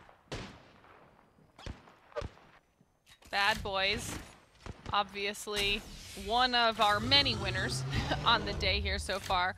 This could be an interesting fight if they do decide to take it, but you can see that Amu's at least dealing enough damage to continue charging up those Evo shields, putting themselves in an even better spot every time that does happen for 100 Thieves, at least being able to be a little bit more comfortable when they do take this engagement. But this is another situation where if they continue to do this for too long and they keep doing this poke battle, as teams rotate into the zone, they could potentially be drawing the attention of those other teams. And the cells are much more valuable than the heavy ammo here, unless you start completely running out of heavy ammo. So Amu's thinking, okay, I'm going to sit here, try to poke and prod this team. Not only that, if I can bully them and give them almost like this fake type of pressure or a sense of urgency of them getting out of here, now we can own both of these train carts, and that's a really big play because basically you're making it feel like you're being surrounded by multiple teams just by the angles that Amu's taking. Yeah, we did see the Wraith make a little bit of an escape there for Bad Boys. They're potentially considering leaving their position now as they don't want to deal with the bullying, and it looks like 100 Thieves might be getting the result that they were hoping for here, which, like you were saying, is going to be massive for them moving forward. Yeah, no doubt about it. You don't want to share these train carts a little bit later, because if you need to rotate out, they're going to be coexisting with you and making the same exact moves as you. So now they have 3 different train carts that they can move in between. Glitter, the one that they're at right now, the one that you saw them move Bad Boys out of, and then the blue one that's directly over their shoulder there. So I really like that aggressive play from Amu, and just some small separation away from your squad and a little bit of teamwork coming in from Scurry with that bubble on the ready results in some pretty big dividends. So you love to see that, as G2 now making the rotation all the way from that thermal station side. Looks like they're going to be going on over towards the landslide tunnel and then poking their way out, maybe for a Valkyrie redeploy. Maybe they can still foot this one. Still plenty of time left on that clock before this zone starts to close. And G2 is just going to be hoping that they can maybe catch a slow looting team here on a rotation, or just continue on their journey, their very long journey, honestly, to be fair, across the map to get themselves in a safe position as the zone continues to shrink down. Only 50 seconds left there for that second zone. And we also saw Liquid making their rotation over from Skyhook. They were on the northern edge going through survey camp when we last checked in with them. And right now it's just all about setting up camp. Wash, that team that came through for that third party, getting themselves some decent KP, also making their rotation. They are right on the edge of where they'll be at least safe in that first area. So everyone right now, after we got through that initial third party situation, it's now settled back down again. Yeah, a lot of people are waiting for the zone information that's about to come here with zone number 3, because it still is a little bit unpredictable. We don't know exactly which part of Overlook this is going to go over towards. So you can see right now teams still waiting over towards the Fragment east side. The hardest part of rotating into Fragment, if there's a lot of teams here, is getting over that train track that they just did. So the scary part's basically over for them. The next layer of strategy is to be getting out of this spot and advancing a little bit over towards maybe that no-name area, maybe trying to make your way up over towards that high ground where we saw a couple of days ago zone end where G2 was dominating up on top of that hill. I think that was game 6 in our previous group stages. So now Casuals, one of our teams to watch, they've had a pretty decent performance here. I mean, 15 points doesn't seem like a lot, but keep in mind, first place is only sitting at 39, so they are fully capable of putting something big together here. But a lot of people waiting for the scan onto this next zone, right? Round 2 is going to close. You have the broken building over towards the side, so maybe someone's going to hit a scan onto zone number 3, into zone number 4. Meanwhile, we got some tactical crouching coming in from G2 as they make their way up the hill.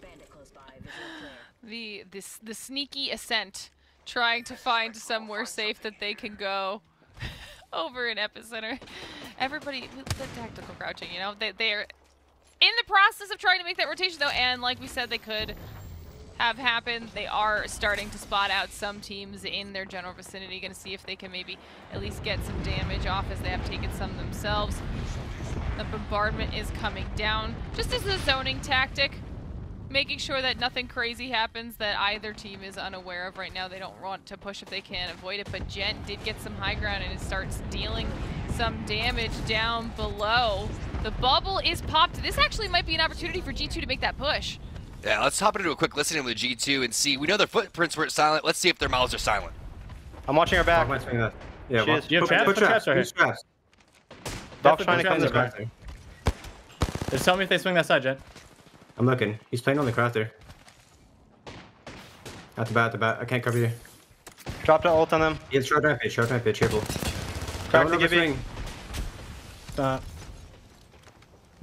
Nothing. We can peek off my fucking ult. They're wasting all their nades.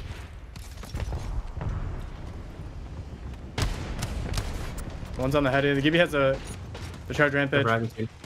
No, race for 40. I'm popping a bat. They're getting starting to get wingman in the back now. Shot in the back. It might slide down or to your left. Crack Gibby. Gibby's flash. He popped up again. They're moving. I have no nades. They're in that. They're in that bubble. It might vault. They ported somewhere. Moving ported down here. All right, we should Valkyrie and try to get that RV or something. Wait. We might be able to play our pocket over here. Do they have ulti cell from out? Or no? I don't see anyone over there. I mean, that's where they're getting shot from. Yeah, that's where they're getting shot from. You can always get ported back, careful. I'm watching it. Let's Valkyrie and check one of the trailers. See if one of those trailers is free. You ready? Yep. Worst case, we land in that pocket that we did over here, right across. Oh, there's a team walking up to it right now. All right. What we're doing? Go towards the fucking RV. This RV? This one? Yes, yes, yes, yes, yes. If it's fucking taken, we just slide down the hill into the fucking. If it's no, taken, it's free, just fight free. it. It's free. Get the fuck in. Oh. Pop your bub. Make sure you pop your bub. Oh. Just pop your bub and res. Just heal. Heal. Heal. Sit in there. I fucking bounced off somebody, bruh. Jesus. Found my last med kit. I'm 212. G2 bullying yet another team out of their way on the rotation, allowing them to get some crafting done and get a few more cells in their pockets, and then somehow landing that trailer on that skyward dive. And I did not think it was going to be open.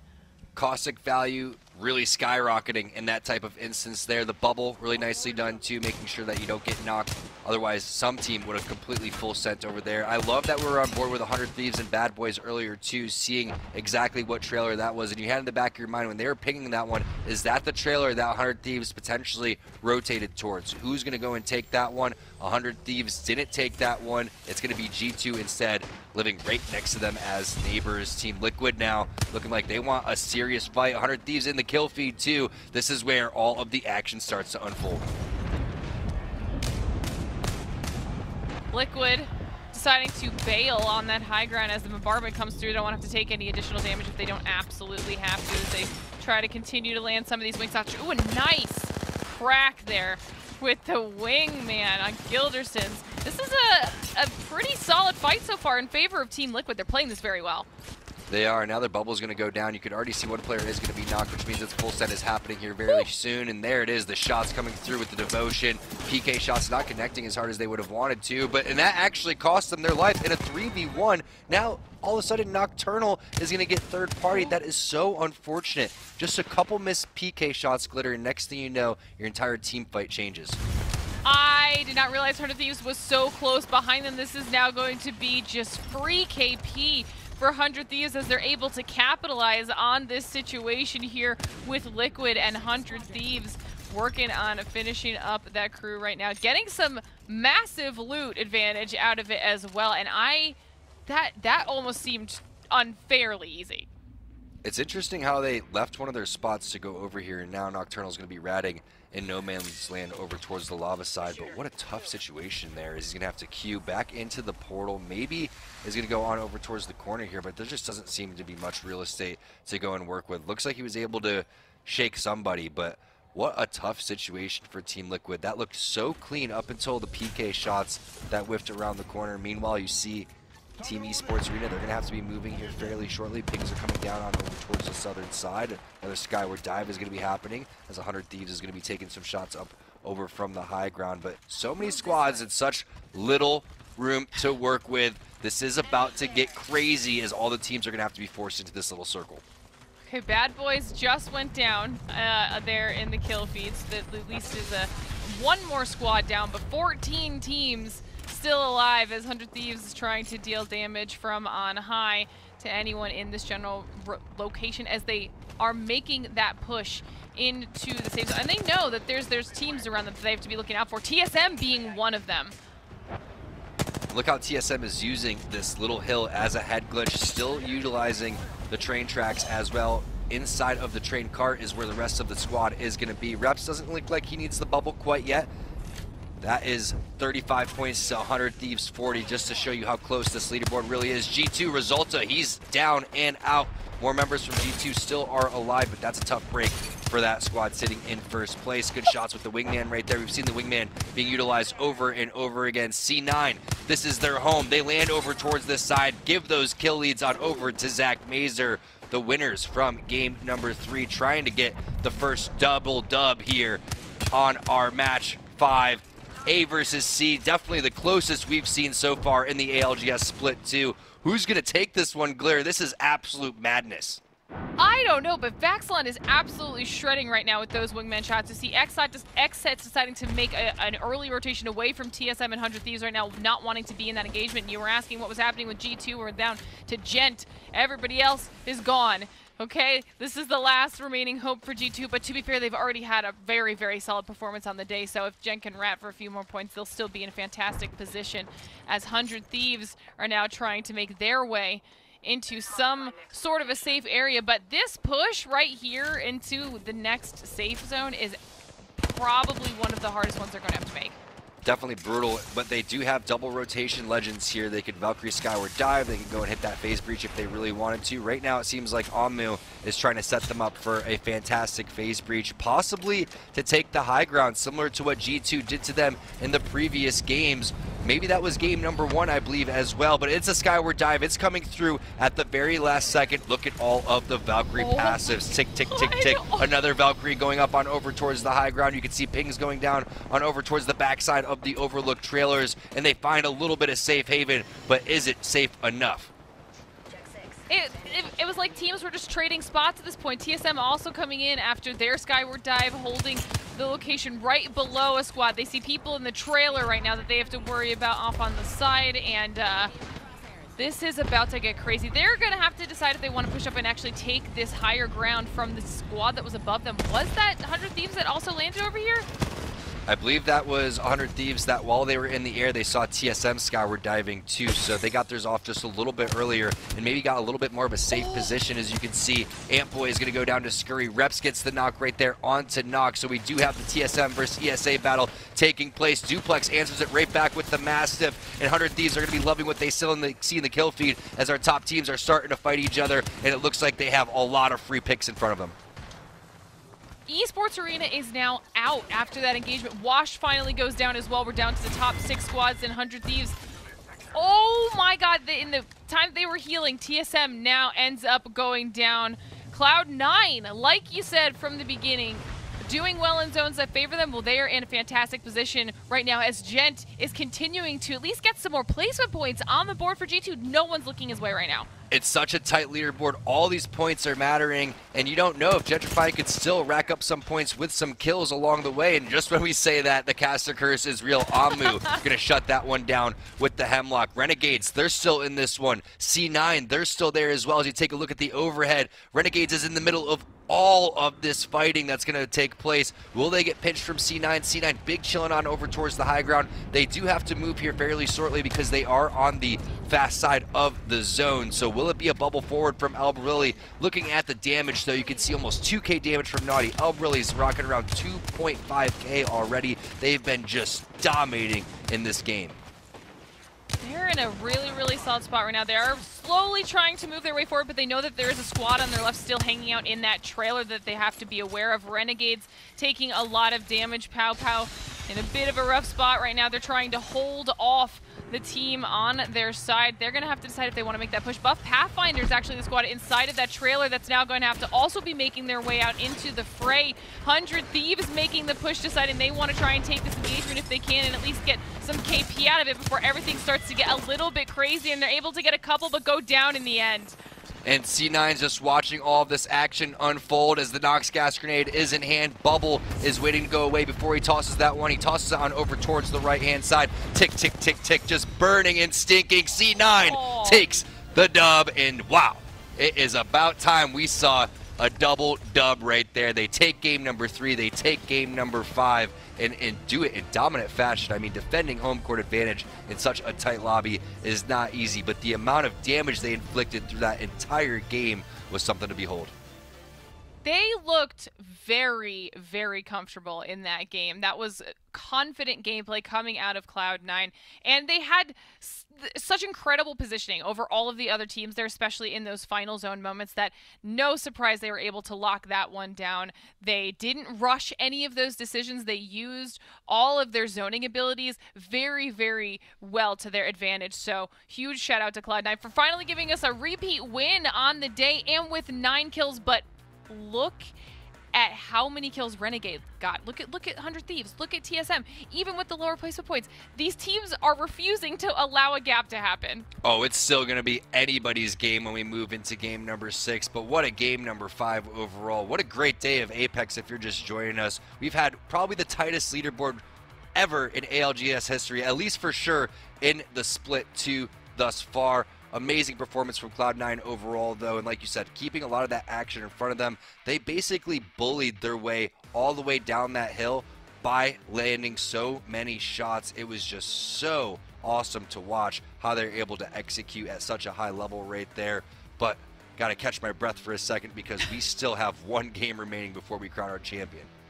I mean, to be fair, even on the second page, Liquid with 5 kills, even though they went out a lot earlier than they would have liked to, they were one of the teams that was still in our top 4, and they were able to get a lot of KP on the board. I'm excited to see what happens when we look at that overall leaderboard, because it's got to be just as close, right? Look at the damage coming through. Like we were saying, over 2.5k for Albarilli, Naughty over 2k. Zach Mazer, doesn't matter. He was locking things down with the AoE, just controlling a majority of the map with those barrels. But we saw him playing Loba previously on Stormpoint. Now we switch on to World's Edge. We have to point out, obviously, on the big stinky guy, Caustic. And you saw the zoning potential that was coming through. So much value came through at a handful of different times there for Zach Mazer on that Caustic, especially at the end when he tosses the Nox gas grenade over towards the right-hand side, slows them down. They're eating the zone. They picked up a lot of kills right there. But again, like you brought up, Glitter, a lot of other kills were had from other top teams in our lobby. Yeah, so it's just going to be adding to the already crazy leaderboards. I mean, Kate, we got to bring you back in and get your opinion on this one, because yet again, the teams are keeping us on our toes. They are absolutely, and I love what you said, Tom, about other teams in our lobby doing some damage. So let's talk Renegades for a second. Obviously, in this last round, they got 8 kills. Guess what? Over back in match number 2, I believe, they had 12 kills, still not the W here. So consistency continues to be the silver bullet as we take a look at these match 4 highlights. And while we do, I want to come back to something I believe that, Tom, you have mentioned there in match number 4, which was that we don't often see, or excuse me, actually, you know what? I don't think it was you. I think it was either Onset or Gaskin. Apologies. Either way, the point was made. We don't often see TSM taken out in a straight 3v3. But Tom, as we're going to see in this final circle coming up here in the highlights, they were not in a great spot. Kate, right you are. That was Tommy T dropping that hot knowledge right there. But the problem was for TSM that they had to clamber up. And once you have to clamber up, you're immediately a sitting duck. And then the rest of the Xset is just big chilling on top of the street branch, getting some amazing head glitches. But it was the drop down PK shot that when it looked like Verhulst was about to lay down some serious damage, boom, he gets absolutely rocked for about 100 with that PK shot, and Xset took game over. He did indeed, and as we look at these match 5 highlights, which was just such a brilliant bloodbath here, Glitter, and I think that's the way I'm going to describe it from now on. It really started a little bit faster than a lot of the other matches have, and I was into it. Yeah, I'm not mad about that. I love when we get a little bit of early game action, because a lot of the times our teams do play so intelligently, so conservatively, that passive gameplay. But we got a little bit of 50-50 action going on with BBG and CLX, and then Wash decided to come through and go for that third party, which honestly was something that Wash needed to do, and they ended up, as a result, making it pretty far into that last match, so that will give them some more KP and continue at least working them up the leaderboard, because as Tom had noted, heading into that game, they needed those points desperately. Absolutely, and as we just saw, actually, C9 really using that Caustic comp, which makes my heart very happy. I'm a stinky Legend fan, of course. Came out on top on match number 4, and starting to see that comp more and more. And I know we saw a little bit of Loba in our Storm Point, and even here in our World's Edge. But Tom, talk to me about the importance. And this might seem a little high level, but go with me on this one. The importance of a Legend like a Caustic, especially in that late game. Yeah, we can break it down fairly easily because of the fact that when you're seeing not many caustics on Stormpoint, you wonder why, because there's not a lot of buildings that end up requiring endings there. And we're seeing caustic have a lot of value in certain zones, especially when you have so much experience on World's Edge and you know what those zones are going to be. So with that being that open, you're going to need a little bit more double rotations on Stormpoint, and that's why you're seeing maybe Ashe and Valkyrie, and then all of a sudden you can get rid of that Ashe, switch on over, put caustic in there, and it's working out for teams. But also we saw, like you said, Loba being utilized a handful of different times. Really, it depends on what you're feeling comfortable, but definitely caustic still strong, still valuable and viable. Absolutely, and I will say that I feel like I'm seeing Lobas and Caustics and sort of those alt team comps a lot more in the winner circle than I did even yesterday. So super exciting, or excuse me, 2 days ago. Super exciting stuff. But guess what? The excitement continues with our leaderboards. We're going to find out what the math says before we go into match number 6. What? And what? I don't even know what to say here, gang. There's no way. I can't believe that there's that many players that are, or excuse me, that many teams that are tied here, right? I mean, you could just look at that and see that anybody still has a chance going into this final game. I mean, we're not even having one team at the 50-point mark yet, which we know when it comes to the playoffs, that's what needs to happen when you go through and get to that point mark, and then you need to have the match point total. So this is as even as it gets. I've never seen a leaderboard like this. This is one of the most exciting days of Apex we've had in quite some time. I hope you guys are enjoying this at home. I hope you are as well, and I hope you're using that multiplayer because, my goodness, keep your eyes on the Zach Mazers of the world. They are certainly doing things, and up 9 places there, Glitter. But listen, let's be clear, and you know what, Tom, you said it once, Glitter, you said, we're going to continue to say it, don't sleep on any of these. Now, admittedly, Wash is probably not going to pop off, but say they did. They could be up in the top 5 pretty easily if they had, you know, a 30-point game. Kate, why'd you have to do it to him? Sorry, Why'd you I'm have to do it to sorry, him, Kate? Wash. They're already getting tactical crouched on when they've died twice already. Listen, Wash, I'm cheering for you. I don't care what Kate says. No, I'm just kidding. You know what? At this point, all bets are off, and I'm loving every second of it. A huge thank you, of course, to our players who are dealing the damage day in and day out. But what will happen here in match number 6, the final match of this no-holds-barred bloody showdown? Well, we'll tell you, and we'll find out ourselves in just a few minutes. This is the Apex Legends Global Series. We'll be right back. Nice. Oh, they go. Go back right there. Destroy there. Destroy there. Walk up, Noni on the left. Go left, Noni. Wide left, Noni. Me now. Stay. Give me one. Give me one. Give me one. Give me one. Nice. Let's go, boys. I think we lost literally all that game. I know we did. Literally all of it. Literally, I should have played aggressive on that. I don't know. I got some of it. Oh, Zach, you need Zach, you need to start. Listen to me, Zach. You need to start. No, like actually stop. You need to start thinking about me more, bro.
Well, welcome back, everybody, to the Apex Legends Global Series. It's the North American Pro League. It is split 2, and the teams cannot be split at the top of the leaderboards right now. 2 teams tied up right at the top of the leaderboards, and everybody else is in that chasing pack. It's just a couple of points behind. I mean, look at first and second. 47 points apiece for Cloud9 and 100 Thieves. But Dan, just after that, you've got 3 teams tied up on 44 as well. I mean, the only thing that seems appropriate to say is bloody hell. Just look at this. 47-47, 3 on 44, and you look at the likes of Liquid Esports Arena that could definitely have that game to push themselves up into first as well. And if you remember what Xset did just 2 games ago, why wouldn't they have the opportunity to also break in to the top 3? This game is going to be very nerve-wracking for a lot of teams, and there's going to be a lot of eyes on who's finishing where. Are we going to be outplacing a certain team? Is this the team rotating next to us that we could maybe wipe out, but we don't kind of know, but we think we might know? There's going to be a lot of question marks going above the heads of certain rotations. And I tell you what, there's Buff Pathfinder up 8 places. I said, they were down in 19th. You never really know. You never know. They're starting to make that story happen. You never know indeed, but I will say this. I think there's almost too many teams in the lobby to worry about who's next to you at the moment, who could potentially pop off and, you know, jump up into first place. It really is the perfect time to join us if you haven't, and it's the perfect time to conclude things with one more game ahead of us on World's Edge. And as you can see on our drop ship right now, it says, let the Apex Games begin, as we are going to do so right now. Match number 6 is live in the most hotly contested lobby we have had so far in Split 2. I'm excited for this one. This was the lobby I was looking forward to when the groups got announced, because it's got some of the biggest and best names in Apex. And that's not saying the other groups don't, because we know they do. The likes of NRG, for example, aren't featuring in this lobby. But there just seems to be something a little bit extra about this one. Every team fighting tooth and nail from every single drop spot. We've had a few 50-50s here or there that maybe will happen again coming into match number 6. But this last circle, and where this circle goes, is going to be extremely important for the outcome of this lobby. Well, there hasn't been too many Mazer moments coming in from Cloud9 today, and I say it with my tongue in the cheek. I love Zach Mazer very much. He's one of my favourite players to watch for sure. They have been incredibly consistent so far today. A couple of wins in the last 3 games, though, Dan. That is such a big run. And I mentioned this straight after that Storm Point win. Cloud9, a huge momentum team, and they seem to be proving it once again here. Yeah, I think the victory on Storm Point would have done them wonders, give them that belief again, that confidence to get into those engagements and get that fire lit inside them. Right, circle is going down towards Lava Siphon area. Also plenty to play with in terms of buildings. When you just look at that overhead and you look at like the outline of all those buildings that are there to work with, there is a lot of early movers that can find some safe haven here if they want to move. And certainly those who are nearby, Lava City, Geyser, for example, you can move and get some of those buildings to begin with. But for all those teams in the kind of northwest, northeast, they are going to have to move quite far, especially for a team like C9, who obviously are some of our favourites now to take this. They do have to make quite a long and treacherous journey. They do. It's such an interesting circle for both G2 and C9 because they have a way to travel, and it's not just a case of, you know, trying to play a little bit slow, let everybody else do their thing, and then, you know, try and capitalize on what might happen in front of you. Because of the fact that the leaderboards are so close down, if you see a team in the kill feed, they obviously don't know because of anonymous mode, picking up kills, then you probably think, oh, that's 100 Thieves, that's Xset, that's TSM, whoever it might be, right? And then you have to start to worry. You start to think, do we need to get an engagement? Do we need to pick up some points here with kills? Do we try and find a nice late fight? All of these things are going to be going through the teams at the top of the leaderboards as well. It could not be set up more perfectly for an entertaining game of Apex Legends. And we were all saying, who do you think is going to win? Who do you think is going to win this final game? And I think the consensus across the talent group for sure was, I have no idea. And if you have an idea of who you think might be able to win, make sure you're watching on multi-view. If you click the command center below, you can get up to 4 POVs from the teams and hear their communications with listen-ins as well. So depending on who you want to follow, who you think is going to win, it's very easy to do so here on the ALGS. Or you can stay on board with us and listen to me and Mark talk absolutely nonsense, but get very excited when gunfire starts to happen. And certainly at the early stages, we are going to see a lot of teams just be thinking about rotation. I know we've seen this fight over here between CLX and PBG quite often already in these lobbies, but when you do see a circle like this one in a match 6, the aim of the game now is to win. I know there's always the consideration of, do we go for KP, do we try and win? For example, ESA have been getting big kill games but have not been getting those placement points.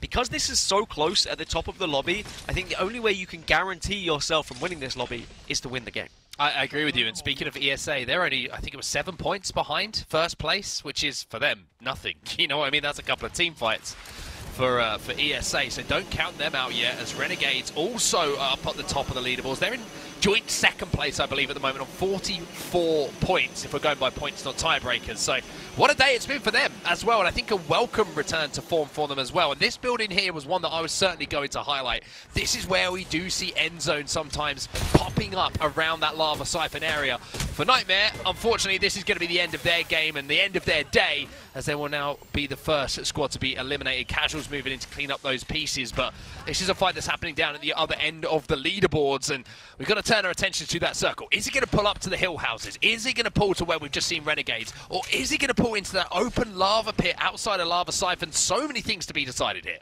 TSM moving early. Nightmare going down is really big for those teams who want to push themselves into the top 10 of the leaderboards and get some points for the overall standings as well. Because Nightmare were in 8th. Like, they weren't too far behind ESA. They're only 5 points behind ESA, but they fall in the first team to do so. TSM looks like they might be getting challenged right now. They're having to back down. They're having to heal up. And I wonder whether they're going to get pushed. I mean, this isn't good for TSM. A, they haven't made maybe the rotation they were looking for initially. B, they got hit with that crypto ultimate, which is obviously going to burn through resources. They did get the beacon information, though, most importantly. But leaving Fragish with 3 grey armors is, in a game like this, Dan, it's got to be worrying for TSM fans, knowing that they're going to have to poke and prod and maybe try and find a crafter to level up those armors before they even think about taking some fights.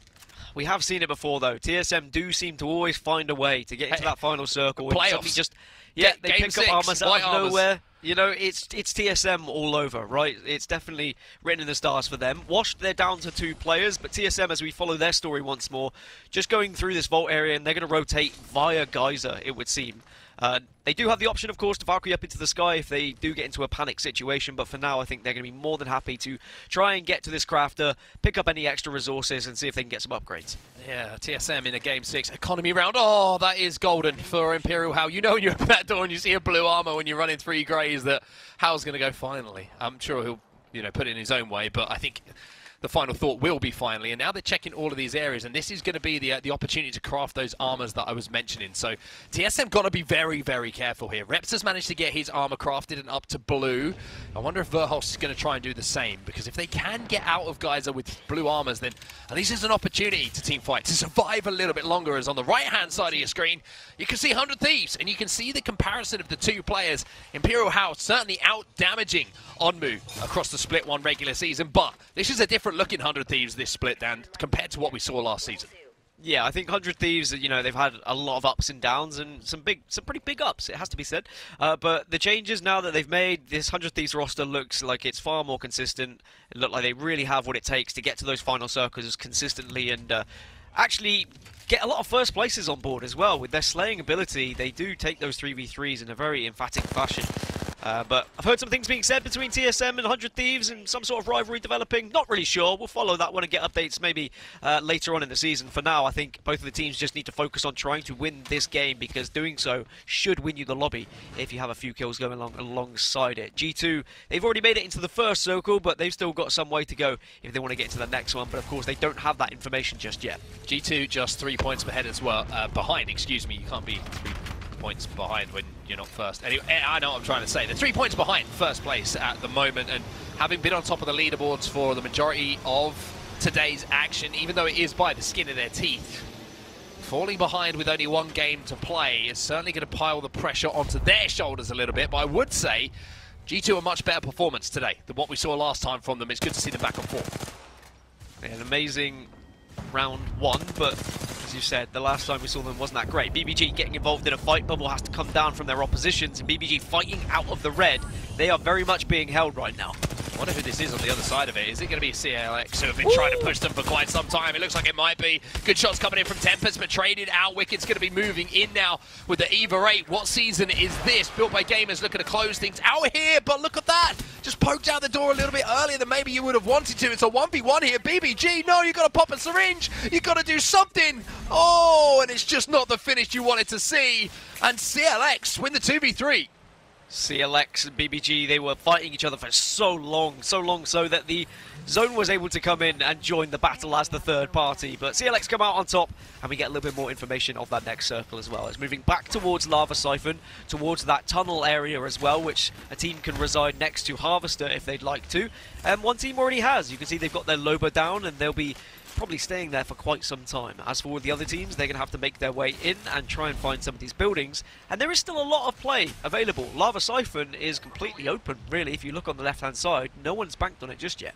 Not yet. TSM, though, interesting to point out here, had been held out by a team up on that hill house. So they've got some moves to make. So have Esports Arena. And they're going to be just taking their time here. Obviously, they loot over here at Big Mord and Lava City, so they're going to be completely looking good as far as the inventory is concerned. As you can see, once again, Skittlecake's having a fully decked out Devo with a turbocharger included as Cloud9 make their play. Now, what is the play coming in here from Cloud9? Are they going to try and take that tunnel? You mentioned there might be a team actually inside of this choke. Are they going to get that passive information, or has that team moved out as they sway towards Harvester here? I think there was a team just on the other side of this tunnel, so Cloud9 should be good on this side, but it depends if there's any teams in Harvester that might be looking down on them. Looks like they're okay for now, and they probably will take that choke, but they just need to be very careful that they don't overstep and extend too much out of the tunnel, because there is certainly a team nearby. You can see just there, they're going to be slightly above them when they come out of that choke point. But for now, they're okay, and that's good news for Cloud9 fans, because remember, they are tied on first with 100 Thieves right now. And you can see just from Albrelli the way he's moving through this choke as well, just checking the corners. Every single little decision that is made by every single player on these teams is going to add up to a final result for them with just, you know, a few more minutes left of Apex Legends action today. Renegades still inside of this snake building that I talked about a little bit earlier on. They have lost a couple of doors by the looks of things, which is a little bit frustrating. Just gives a line of sight in, and you have the ability for teams to maybe peek through, and a Kraven pops up later in the game. All these things that could happen, but also all these things that haven't happened quite yet. Here comes Esports Arena, though, and they are landing on top of Renegades here. So now they're going to have to maybe decide on something different. They're going to go for the big building, and there's a team inside of there as well. So ESA are going to have to bobble down low. We've not seen the huge game from ESA yet that we've witnessed in previous rounds, but you know full well it is up their sleeves at any moment. And as you say, they've dropped on another team here, but they are just going to take the building and say, look, we'll live alongside you. We'll be happy neighbours. We don't need to fight. We can share a garden. Everything's going to be all right. This is the tunnel I was speaking of earlier. It's G2 who are actually having a contest in here. Well, G2 got a couple of arc stars down. Shield cell going to be popped. Gentrified's taking a lot of damage. And it's actually Team Liquid on the other side of this, Dan. Poke battle between two teams are up at the top of the leaderboards at the moment. Team Liquid just 3 points behind G2. It's 5th and 6th going up against each other. And look at that control of the spray from the car coming in from Nocturnal. Got to make sure you peek at the right time here and peek together. But also, you got to bait and switch. You need to be covering your teammates if you need to pop a bat or if you need to pop a couple of cells here or there. Neither team really trying to make any ground gainage at the moment, though. They're more than happy to be where they are. They're not trying to press each other unless there was a knock. I think that you're more than likely going to see both of them just back away and stall that fight out for as long as possible. But as I say that, G2, they will move away from it. And they say, look, there's no point entertaining that for too long. We're taking far too much noise. And let's just try and find a different position. Hey, I tell you what, they might be coming in on Liquid on the other side of things, though, inside of this building in Lava Siphon. They have to be so careful. Liquid have given that building up now, and it's almost like a change places moment for the two teams as we see where that zone is going to be pulling. It's going to be just to the north of Lava Siphon. So the teams are going to have to look like fighting out in the open might be the final play for them. Renegades, who are inside of that building we were talking about, look to be involved in a little bit of a skirmish at the moment, and also, they're not going to be safe when that zone closes. TSM, I think, are still in Geyser, still just letting the lobby play out, and here are TSM. Now it's time for their move. This could be a huge moment in this game number 6. XF have just lost one, and TSM are up into the sky, but they are getting bullets flying past their ears. Where do they go then? There's a lot of room to play with in that final circle, and there was an RV that was free if they could get into it, but Renegades also putting in even more damage now onto XZ. That's XZ have lost 2 players. They've got to be careful, otherwise they might be wiped. Renegades doing what they can to hold their ground. Good shots coming in from the 30-30 repeater to take down some of those players from XZ. This is going to be so nervy for these players. Every single team that falls from the sky on your position, every single bullet that gets fired, you're wondering, like you mentioned earlier, is this 100 Thieves? Is this TSM? Is it C9? Who is it that is going to be surrounding us? How much does this fight matter to how the lobby turns out? For TSM, they found somewhere to play. It doesn't look like the most comfortable of positions, but for now, it's safe. We see TSM in these positions so many times as well, where they've just found something out of nothing. But the trouble is, if one team just comes out, pokes their head out above them and notices TSM here, they are absolutely screwed. So they really need that ultimate to build up, have something to work with, make sure they've got bubbles to play with. They have been spotted, but you know what? There is enough obstacles that they can at least make it very difficult for teams if they do get spotted out and focused ever so slightly. What's important is they are in the next circle after round 3 closes, so I think they'll be more than happy with the position they are in once they get that information.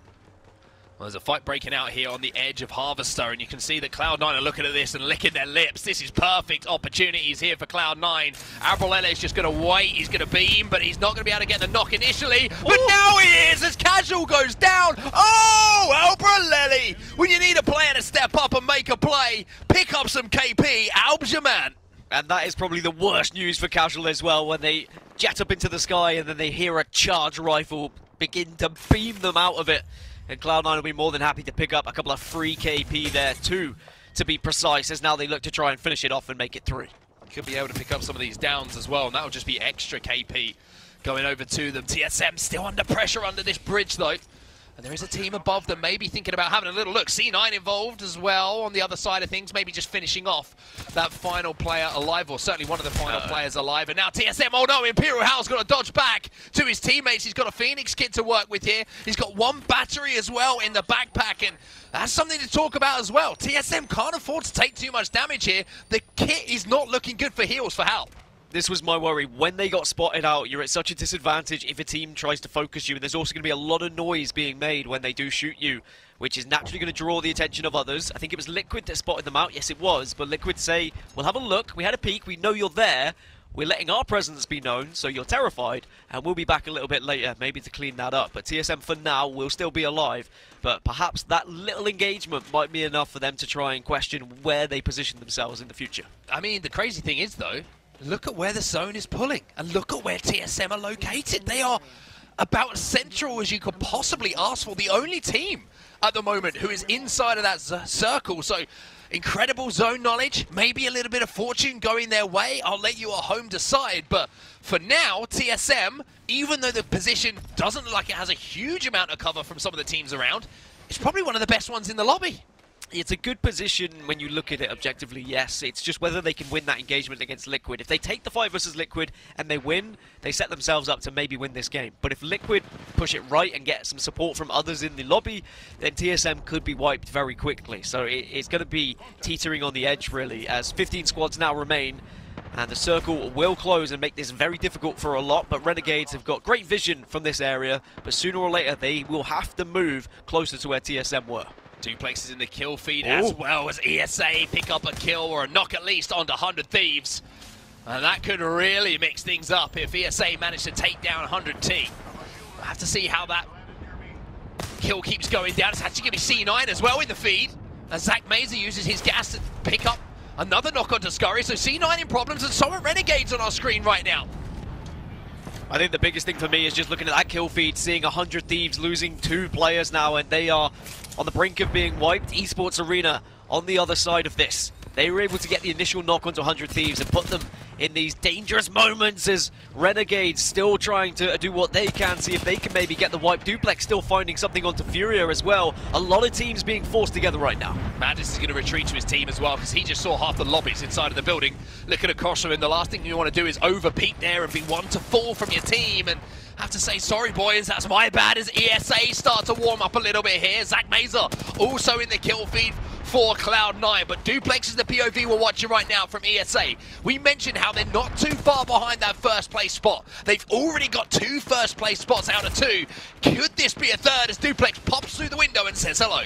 100 Thieves are still alive. It's only 1 player that's gone down. They were able to get Omnu back up, and Omnu then just picked up a kill. So 3 KP for the leaders. Cloud9 looking on and also being a real nuisance with this charge rifle is Abralele. has the ultimate as well. The bombardment could be huge going into these next circles. They've got a really interesting position right now. It's very difficult for a lot of these teams to get a sight line on them and to do some damage as we refocus to TSM. As you mentioned, really good position when you look at this circle, but they're very hesitant to move and to be known because they really could be focused by Liquid, who were above them. Got to be careful here. Head on a swivel. In every sense of the word. Liquid, I think TSM are going to be hoping that any team who moves up on them are going to be shot as they leave that tunnel. Albrelli goes down though, and it's going to be Team Liquid and Gildersons with some great shots from the wingman, who manages to take it down. And one thing about this position here for Cloud9 is you can get focused. Yes, you have lots of lines of sight, but now look, Noi's going to have to pop a battery. Albrelli's going to have to pop a battery, and thank goodness for C9 fans that they do have the Caustic in the arsenal, because he's given them a little bit of a block of vision. Vaxlon now last player alive for 100 Thieves as well. He needs to go huge. 100 Thieves out.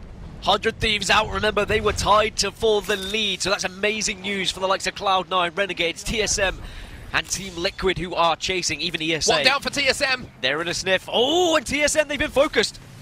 Reps is trying to survive. It's Verholst who is down for now. The portal's going to be popped by How. He needs to pop it quickly. Oh, and he wasn't quick enough. As Reps will go down, How is left as the last player alive here for TSM, and TSM are out as well.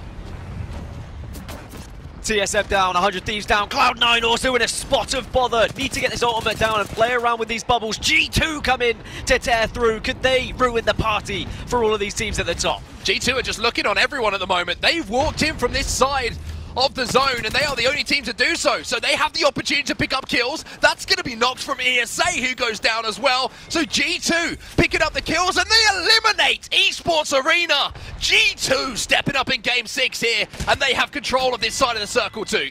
That's 100 Thieves, Renegades, TSM, G2 have managed to knock 3 of them out and certainly look like the favourites right now. GeForce trying to be a nuisance. 5 squads remaining. They should be able to slow this down, as with ESA also wiped, G2 look like favourites right now. It's G2 versus Cloud9 in the last 4. Who can get the victory? Who can get the most kills here? Little bit of breathing space here for all the teams, even though their hearts are going to be going at 1,000 miles an hour, 1,000 beats per second. It's going to be a push on this low ground team coming in from C9. Albrelli will go down. And was this a risk worth the reward? They get the kills, but Albrelli got finished on the ground. So C9 make the push to take the team down on the low ground, but they lose their Gibraltar, and how that could hurt them heading into this endgame.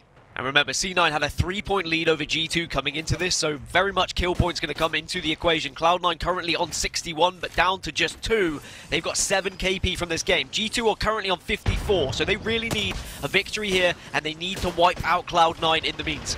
Oh, and Gent's going to get that nade down, going to do a little bit of damage. He gets the stick, and now he's going to push in as well to try and finish things off. Has to back up, uses the gas to do so. C9, 2 players alive. G2 at the top of the screen, you can see as well, we're going to be forced to move in. But they might have a bubble fight. And as crazy as this might sound, with Cloud9 down to just 2, they could be the last team to fight here, Dan.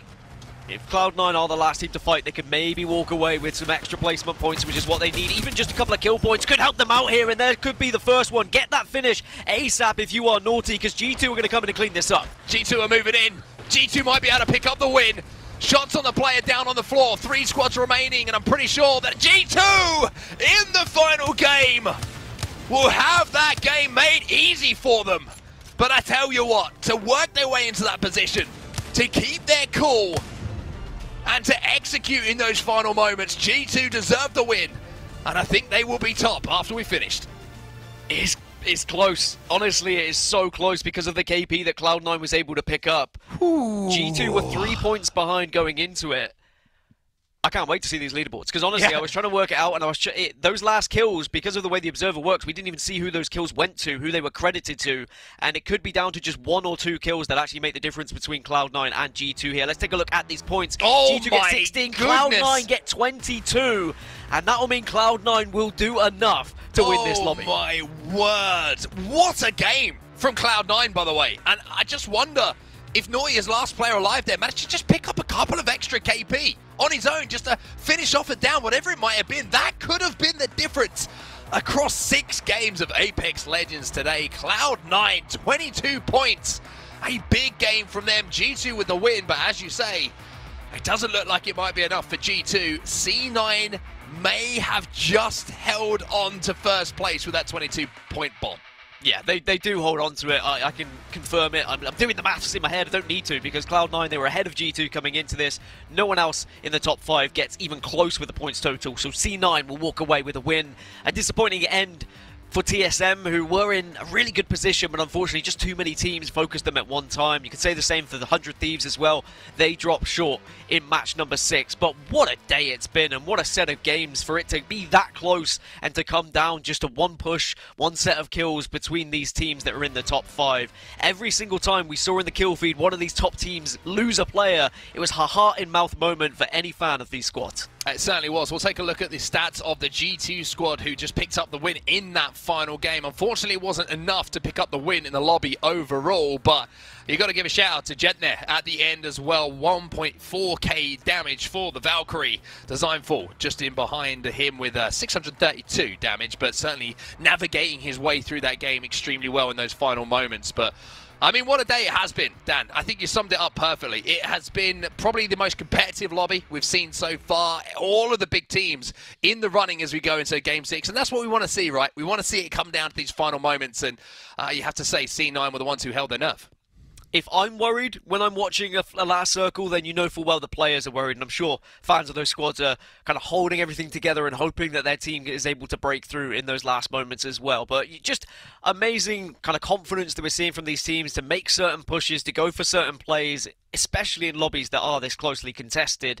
It's a shame for G2, of course, that they won't win the entire lobby, but still, top 2, second place, that's plenty of points. That's going to put them even further in the overall leaderboards when we think about getting towards playoffs. Well, let's bring Kate back into the conversation now, because I'm going to be honest with you, after that Game 6, Kate, I've got to catch my breath for a few seconds, because that was nuts. I was going to say, Dan, I think I saw you make this is where we saw you when you came back on camera, and I was like, oh boy. Oh, that is an end circle, the likes of which we love to see, to be sure. And while we take a look at these Match 6 highlights, I want you to weave me a story, a nice story that has us expecting this final match to really showcase the TSMs, the 100 Thieves, some of these ESAs, these big top-tier teams. But once again, the consistency, Gaskin, of the G2s and the C9s really showcase themselves in this match particularly. I'm just glad that one of the top teams stepped up, because this game could have fizzled out where all of the top teams tried a little bit too hard, bailed, one of the lower teams popped up, and then suddenly we're going, oh, well, who got 2 kills in the game? No, C9, they held strong, G2, they held strong, and both of them gave themselves the best opportunity they could to win this entire thing. But when you've got a lobby where there's only like 5 points separating 6 or 7 teams who all know how to play the game, who all know how to rotate accordingly, you are always going to get these very nerve-ending matches, and it's a delight to watch.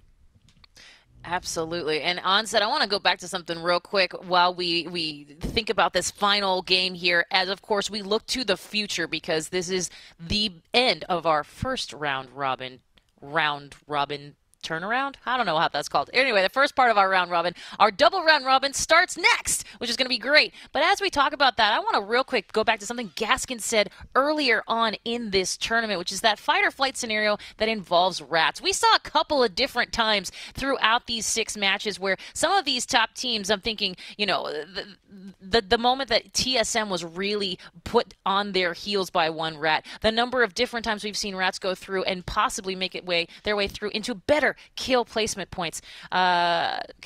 Just placement points. Anyway, Onset, help me out here. Talk to me a little bit about that fight or flight scenario, especially on a map like Storm Point, where the verticality is such an issue. I mean, recognizing when you're the last player alive in a team fight and having the ability to escape, sometimes you got to think, I'd love to help my teammates a little bit more, but they've just both gone down. I have some shields left. I know that they haven't done the damage I need to. And you're kind of doing a little bit of mathematics in your head, right? Like, if I have, say, whatever it might be, 400 HP, and the team I'm going up against still has 708, I'm not going to win that.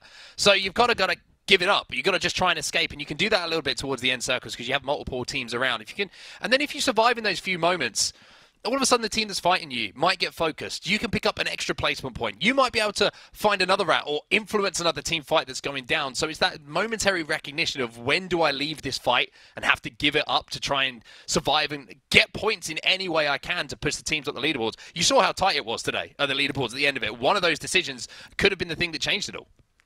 Absolutely, and I love the timing of Apex. It is certainly one of the silver bullets to keep teams in or out. Oh, timing is so good, and I love to watch it. Speaking of leaderboards, though, let's take a look at ours and find out if Gaskin's math was correct, which I'm sure it is because he's better at it than I am.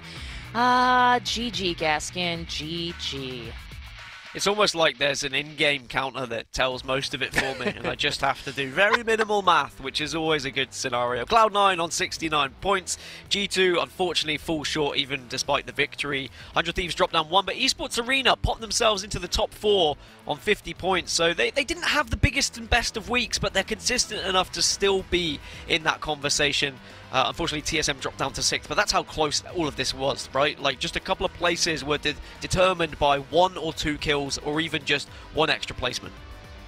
Absolutely. Onset, I also want to talk real quick about some of these teams that we are seeing pop off. Nightmare is a good example. Even Bad Boys, you know, who came in and said, no, we'll be part of this conversation. We'll take match number 2, please. Nightmare took match number 1. We'll make this lobby our own. Yeah, I think Stormpoint gives the opportunity maybe for some teams to do that as well. You know, if you find yourself in a position where you can really influence those final moments, you can live and you can survive, then you have the opportunity maybe as a quote-unquote less experienced team to put that kind of damage in. But I also want to give a shout out to Renegades. I think Renegades, you know, they made the change, Madness has come in, and that's the first time we've really seen them return to the kind of form we would expect from that roster. So a good performance from Renegades, showing that upward trajectory that you need to, as you say, heading towards that second round robin round of games. I don't know the phrase either, Kate, I'm going to be honest with you. Second lot of games, second time we go round, I don't know, but they're looking good.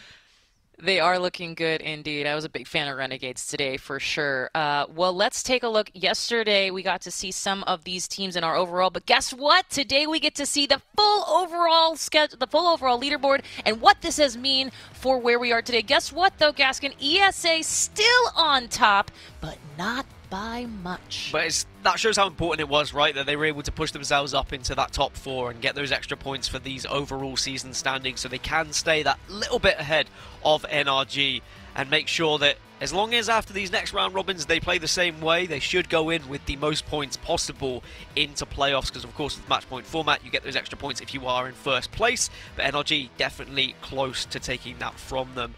Elsewhere, you've got to focus on the top 10, of course. Those are going to be the main places that these teams in this screen are going to be looking at. Liquid and Complexity, the closest to fighting against each other, just 1 point in that. But it is very close the further you get down that leaderboard. And even when we start to look at the other side, when you look at relegation and you look at those who aren't going to make it, I'm sure there is still lots to play for down there as well. You're absolutely right, Nonset. As a reminder, everybody sees the, to Gaskin's point, green is good, yellow is... and red is... I don't know how you spell those last two, but you are right. I think everyone at home will understand where you're coming from with that. But Renegade certainly will have jumped up a few places with their performance today. And when I saw Complexity's name there, just outside of the teams who are going to be, you know, in that top 10, my mind just drifted back to yesterday. Monsoon's play. It was Monsoon versus the World, and I still don't quite know how he won that. And then I remember it's Monsoon, and he just does nutty stuff like that. So if you did miss that, go back and check the VOD yesterday, because it was one of the best individual players I think we've seen in quite some time in Apex. Well, what a great thing to bring up on set right before my segue, to mention that today's lobby, well, it was intense. And no one knows that better than the players rising to the top of this pro league here. And of course, rising under the pressure of elite play. But who deserves a little bit more of that spotlight? Well, our analysts have you covered.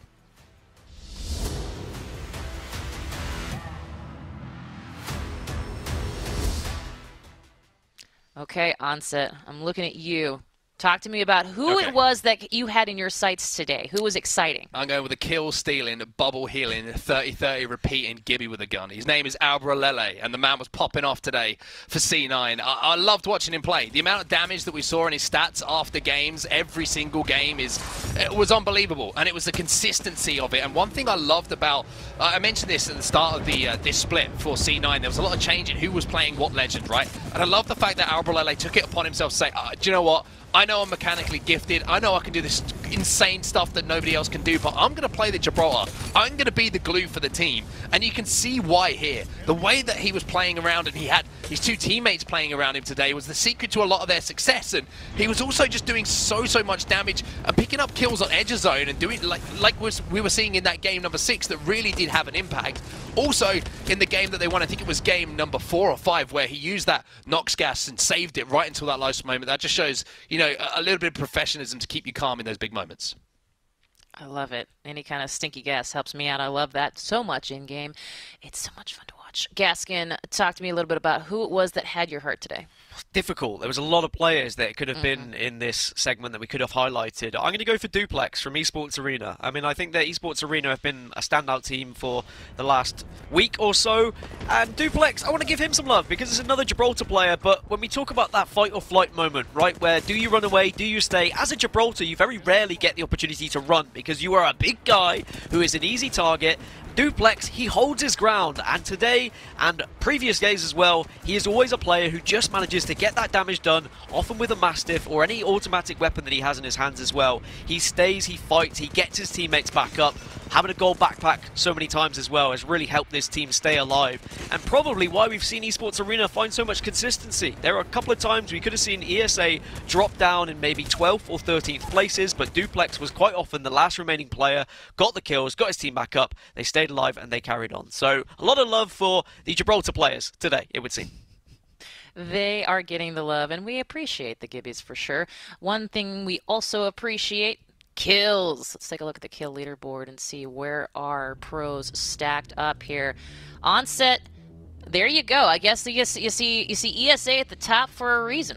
Yeah, you see ESA at the top for a reason, but I think this kill leaderboard's a great indication of what we've seen today, right? I mean, everybody is so close. Nobody really like popping off in a way where they're standing out amongst the crowd. I mean, Duplex and Knocked, big kills from them for Esports Arena, which are important today because Esports Arena placement-wise didn't do what they normally do, so they had to pick up the kills alongside it to keep themselves in the contention and up in the leaderboard, so to speak. But all of C9 there in the top 10, I think that's tells a story as well. It does indeed. Well, remember to keep these players in mind, specifically if you're watching in that multi-view. I gotta love that here for the second half of our second split as it unfolds here in the ALGS North American Pro League.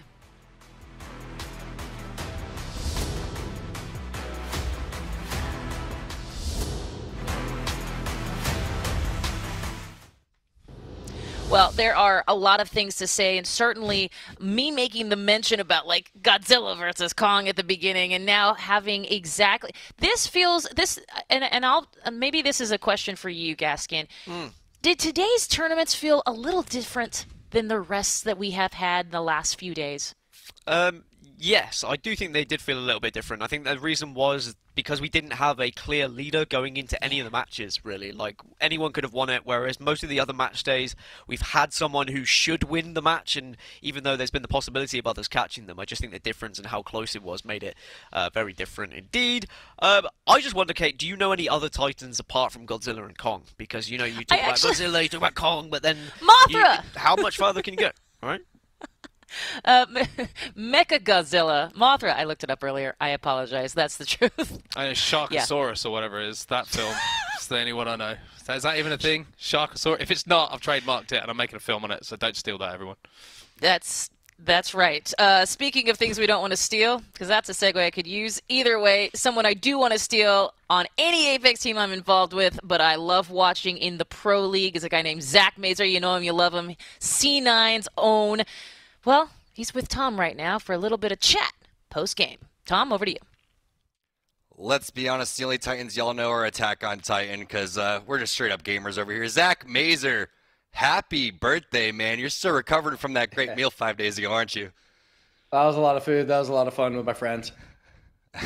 Well, congratulations, man. What a big dub for you guys today. Now, we all know that you were playing Horizon for quite some time. Switching on over to Loba and Caustic, also for each map doing something different. Can you kind of break down that thought process and how it worked out for you? Yeah, Caustic kind of does very similar things to Horizon in the way that we use him.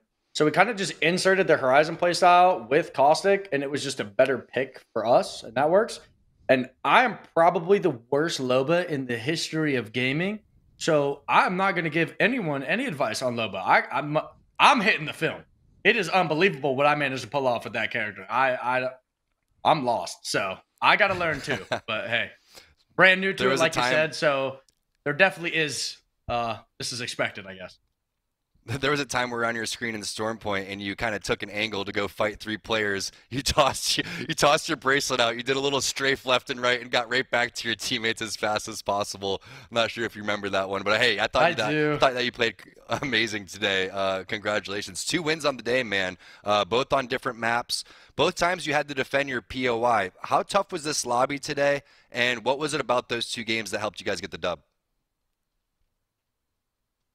I mean, this might be like, I'm sure there's stats somewhere where we could look at them and find out, but this is probably like the closest top-heavy ALGS maybe ever for a finals lobby. I have the stats right here. I've never seen an end game where, what is that? We have like 7 teams all within 3 points of each other going into the final game. Like, that's unbelievable, and they're all really high-tier teams. So it's literally anyone's game, and that's where you really see the teams that are like gonna have nerves and shit like that, because I mean, you pretty much just played 5 games for no reason.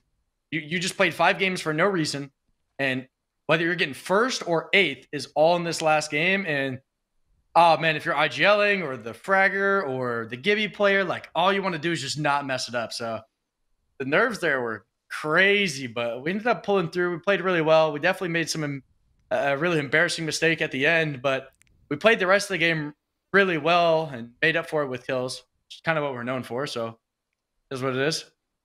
Yeah, I mean, I had big playoff vibes today. Would you kind of say the same? We didn't have any teams of 50 points after 5 games. Very close in terms of top heavy with all these top teams. And then when you saw how it was kind of playing out over towards the end, like you said, you guys got those kill points. G2, they were kind of playing for the win. They did get that win, but they just didn't have enough kill points to go and catch up to y'all, which is very very unlike G2 compared to how they normally play. So I was just catching big playoff vibes. What about you?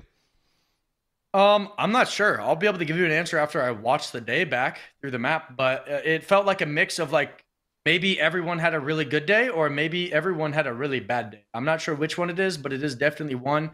It's very unlike ESA to have their best placement be a 4th place. To see, 100 Thieves, Renegades, TSM, G2, ESA, TL, even freaking NM and Exit are all the way up there. Like, I don't know. I won't necessarily say that everyone played good today and it was like playoff vibes, because I'm not sure. It was one or the other. You're definitely right, but I can say that we did not play good today. I mean, we won with 69 points, and one of our wins was 24 points, and then we had that game was like another 25 points or something, which makes up like 85% of our points. I mean, we started out the day with 2 0-point games. We had a really bad game on World's Edge as well, where Naughty had an insane 1v4 that will be on every social media platform. That was insane. So I don't know. It was a mix of something. Yeah, speaking about your teammates, what do you have to say about Naughty and Albrille? Maybe for someone that doesn't really know about what C9 does, can you give a little bit of background what makes your team so special?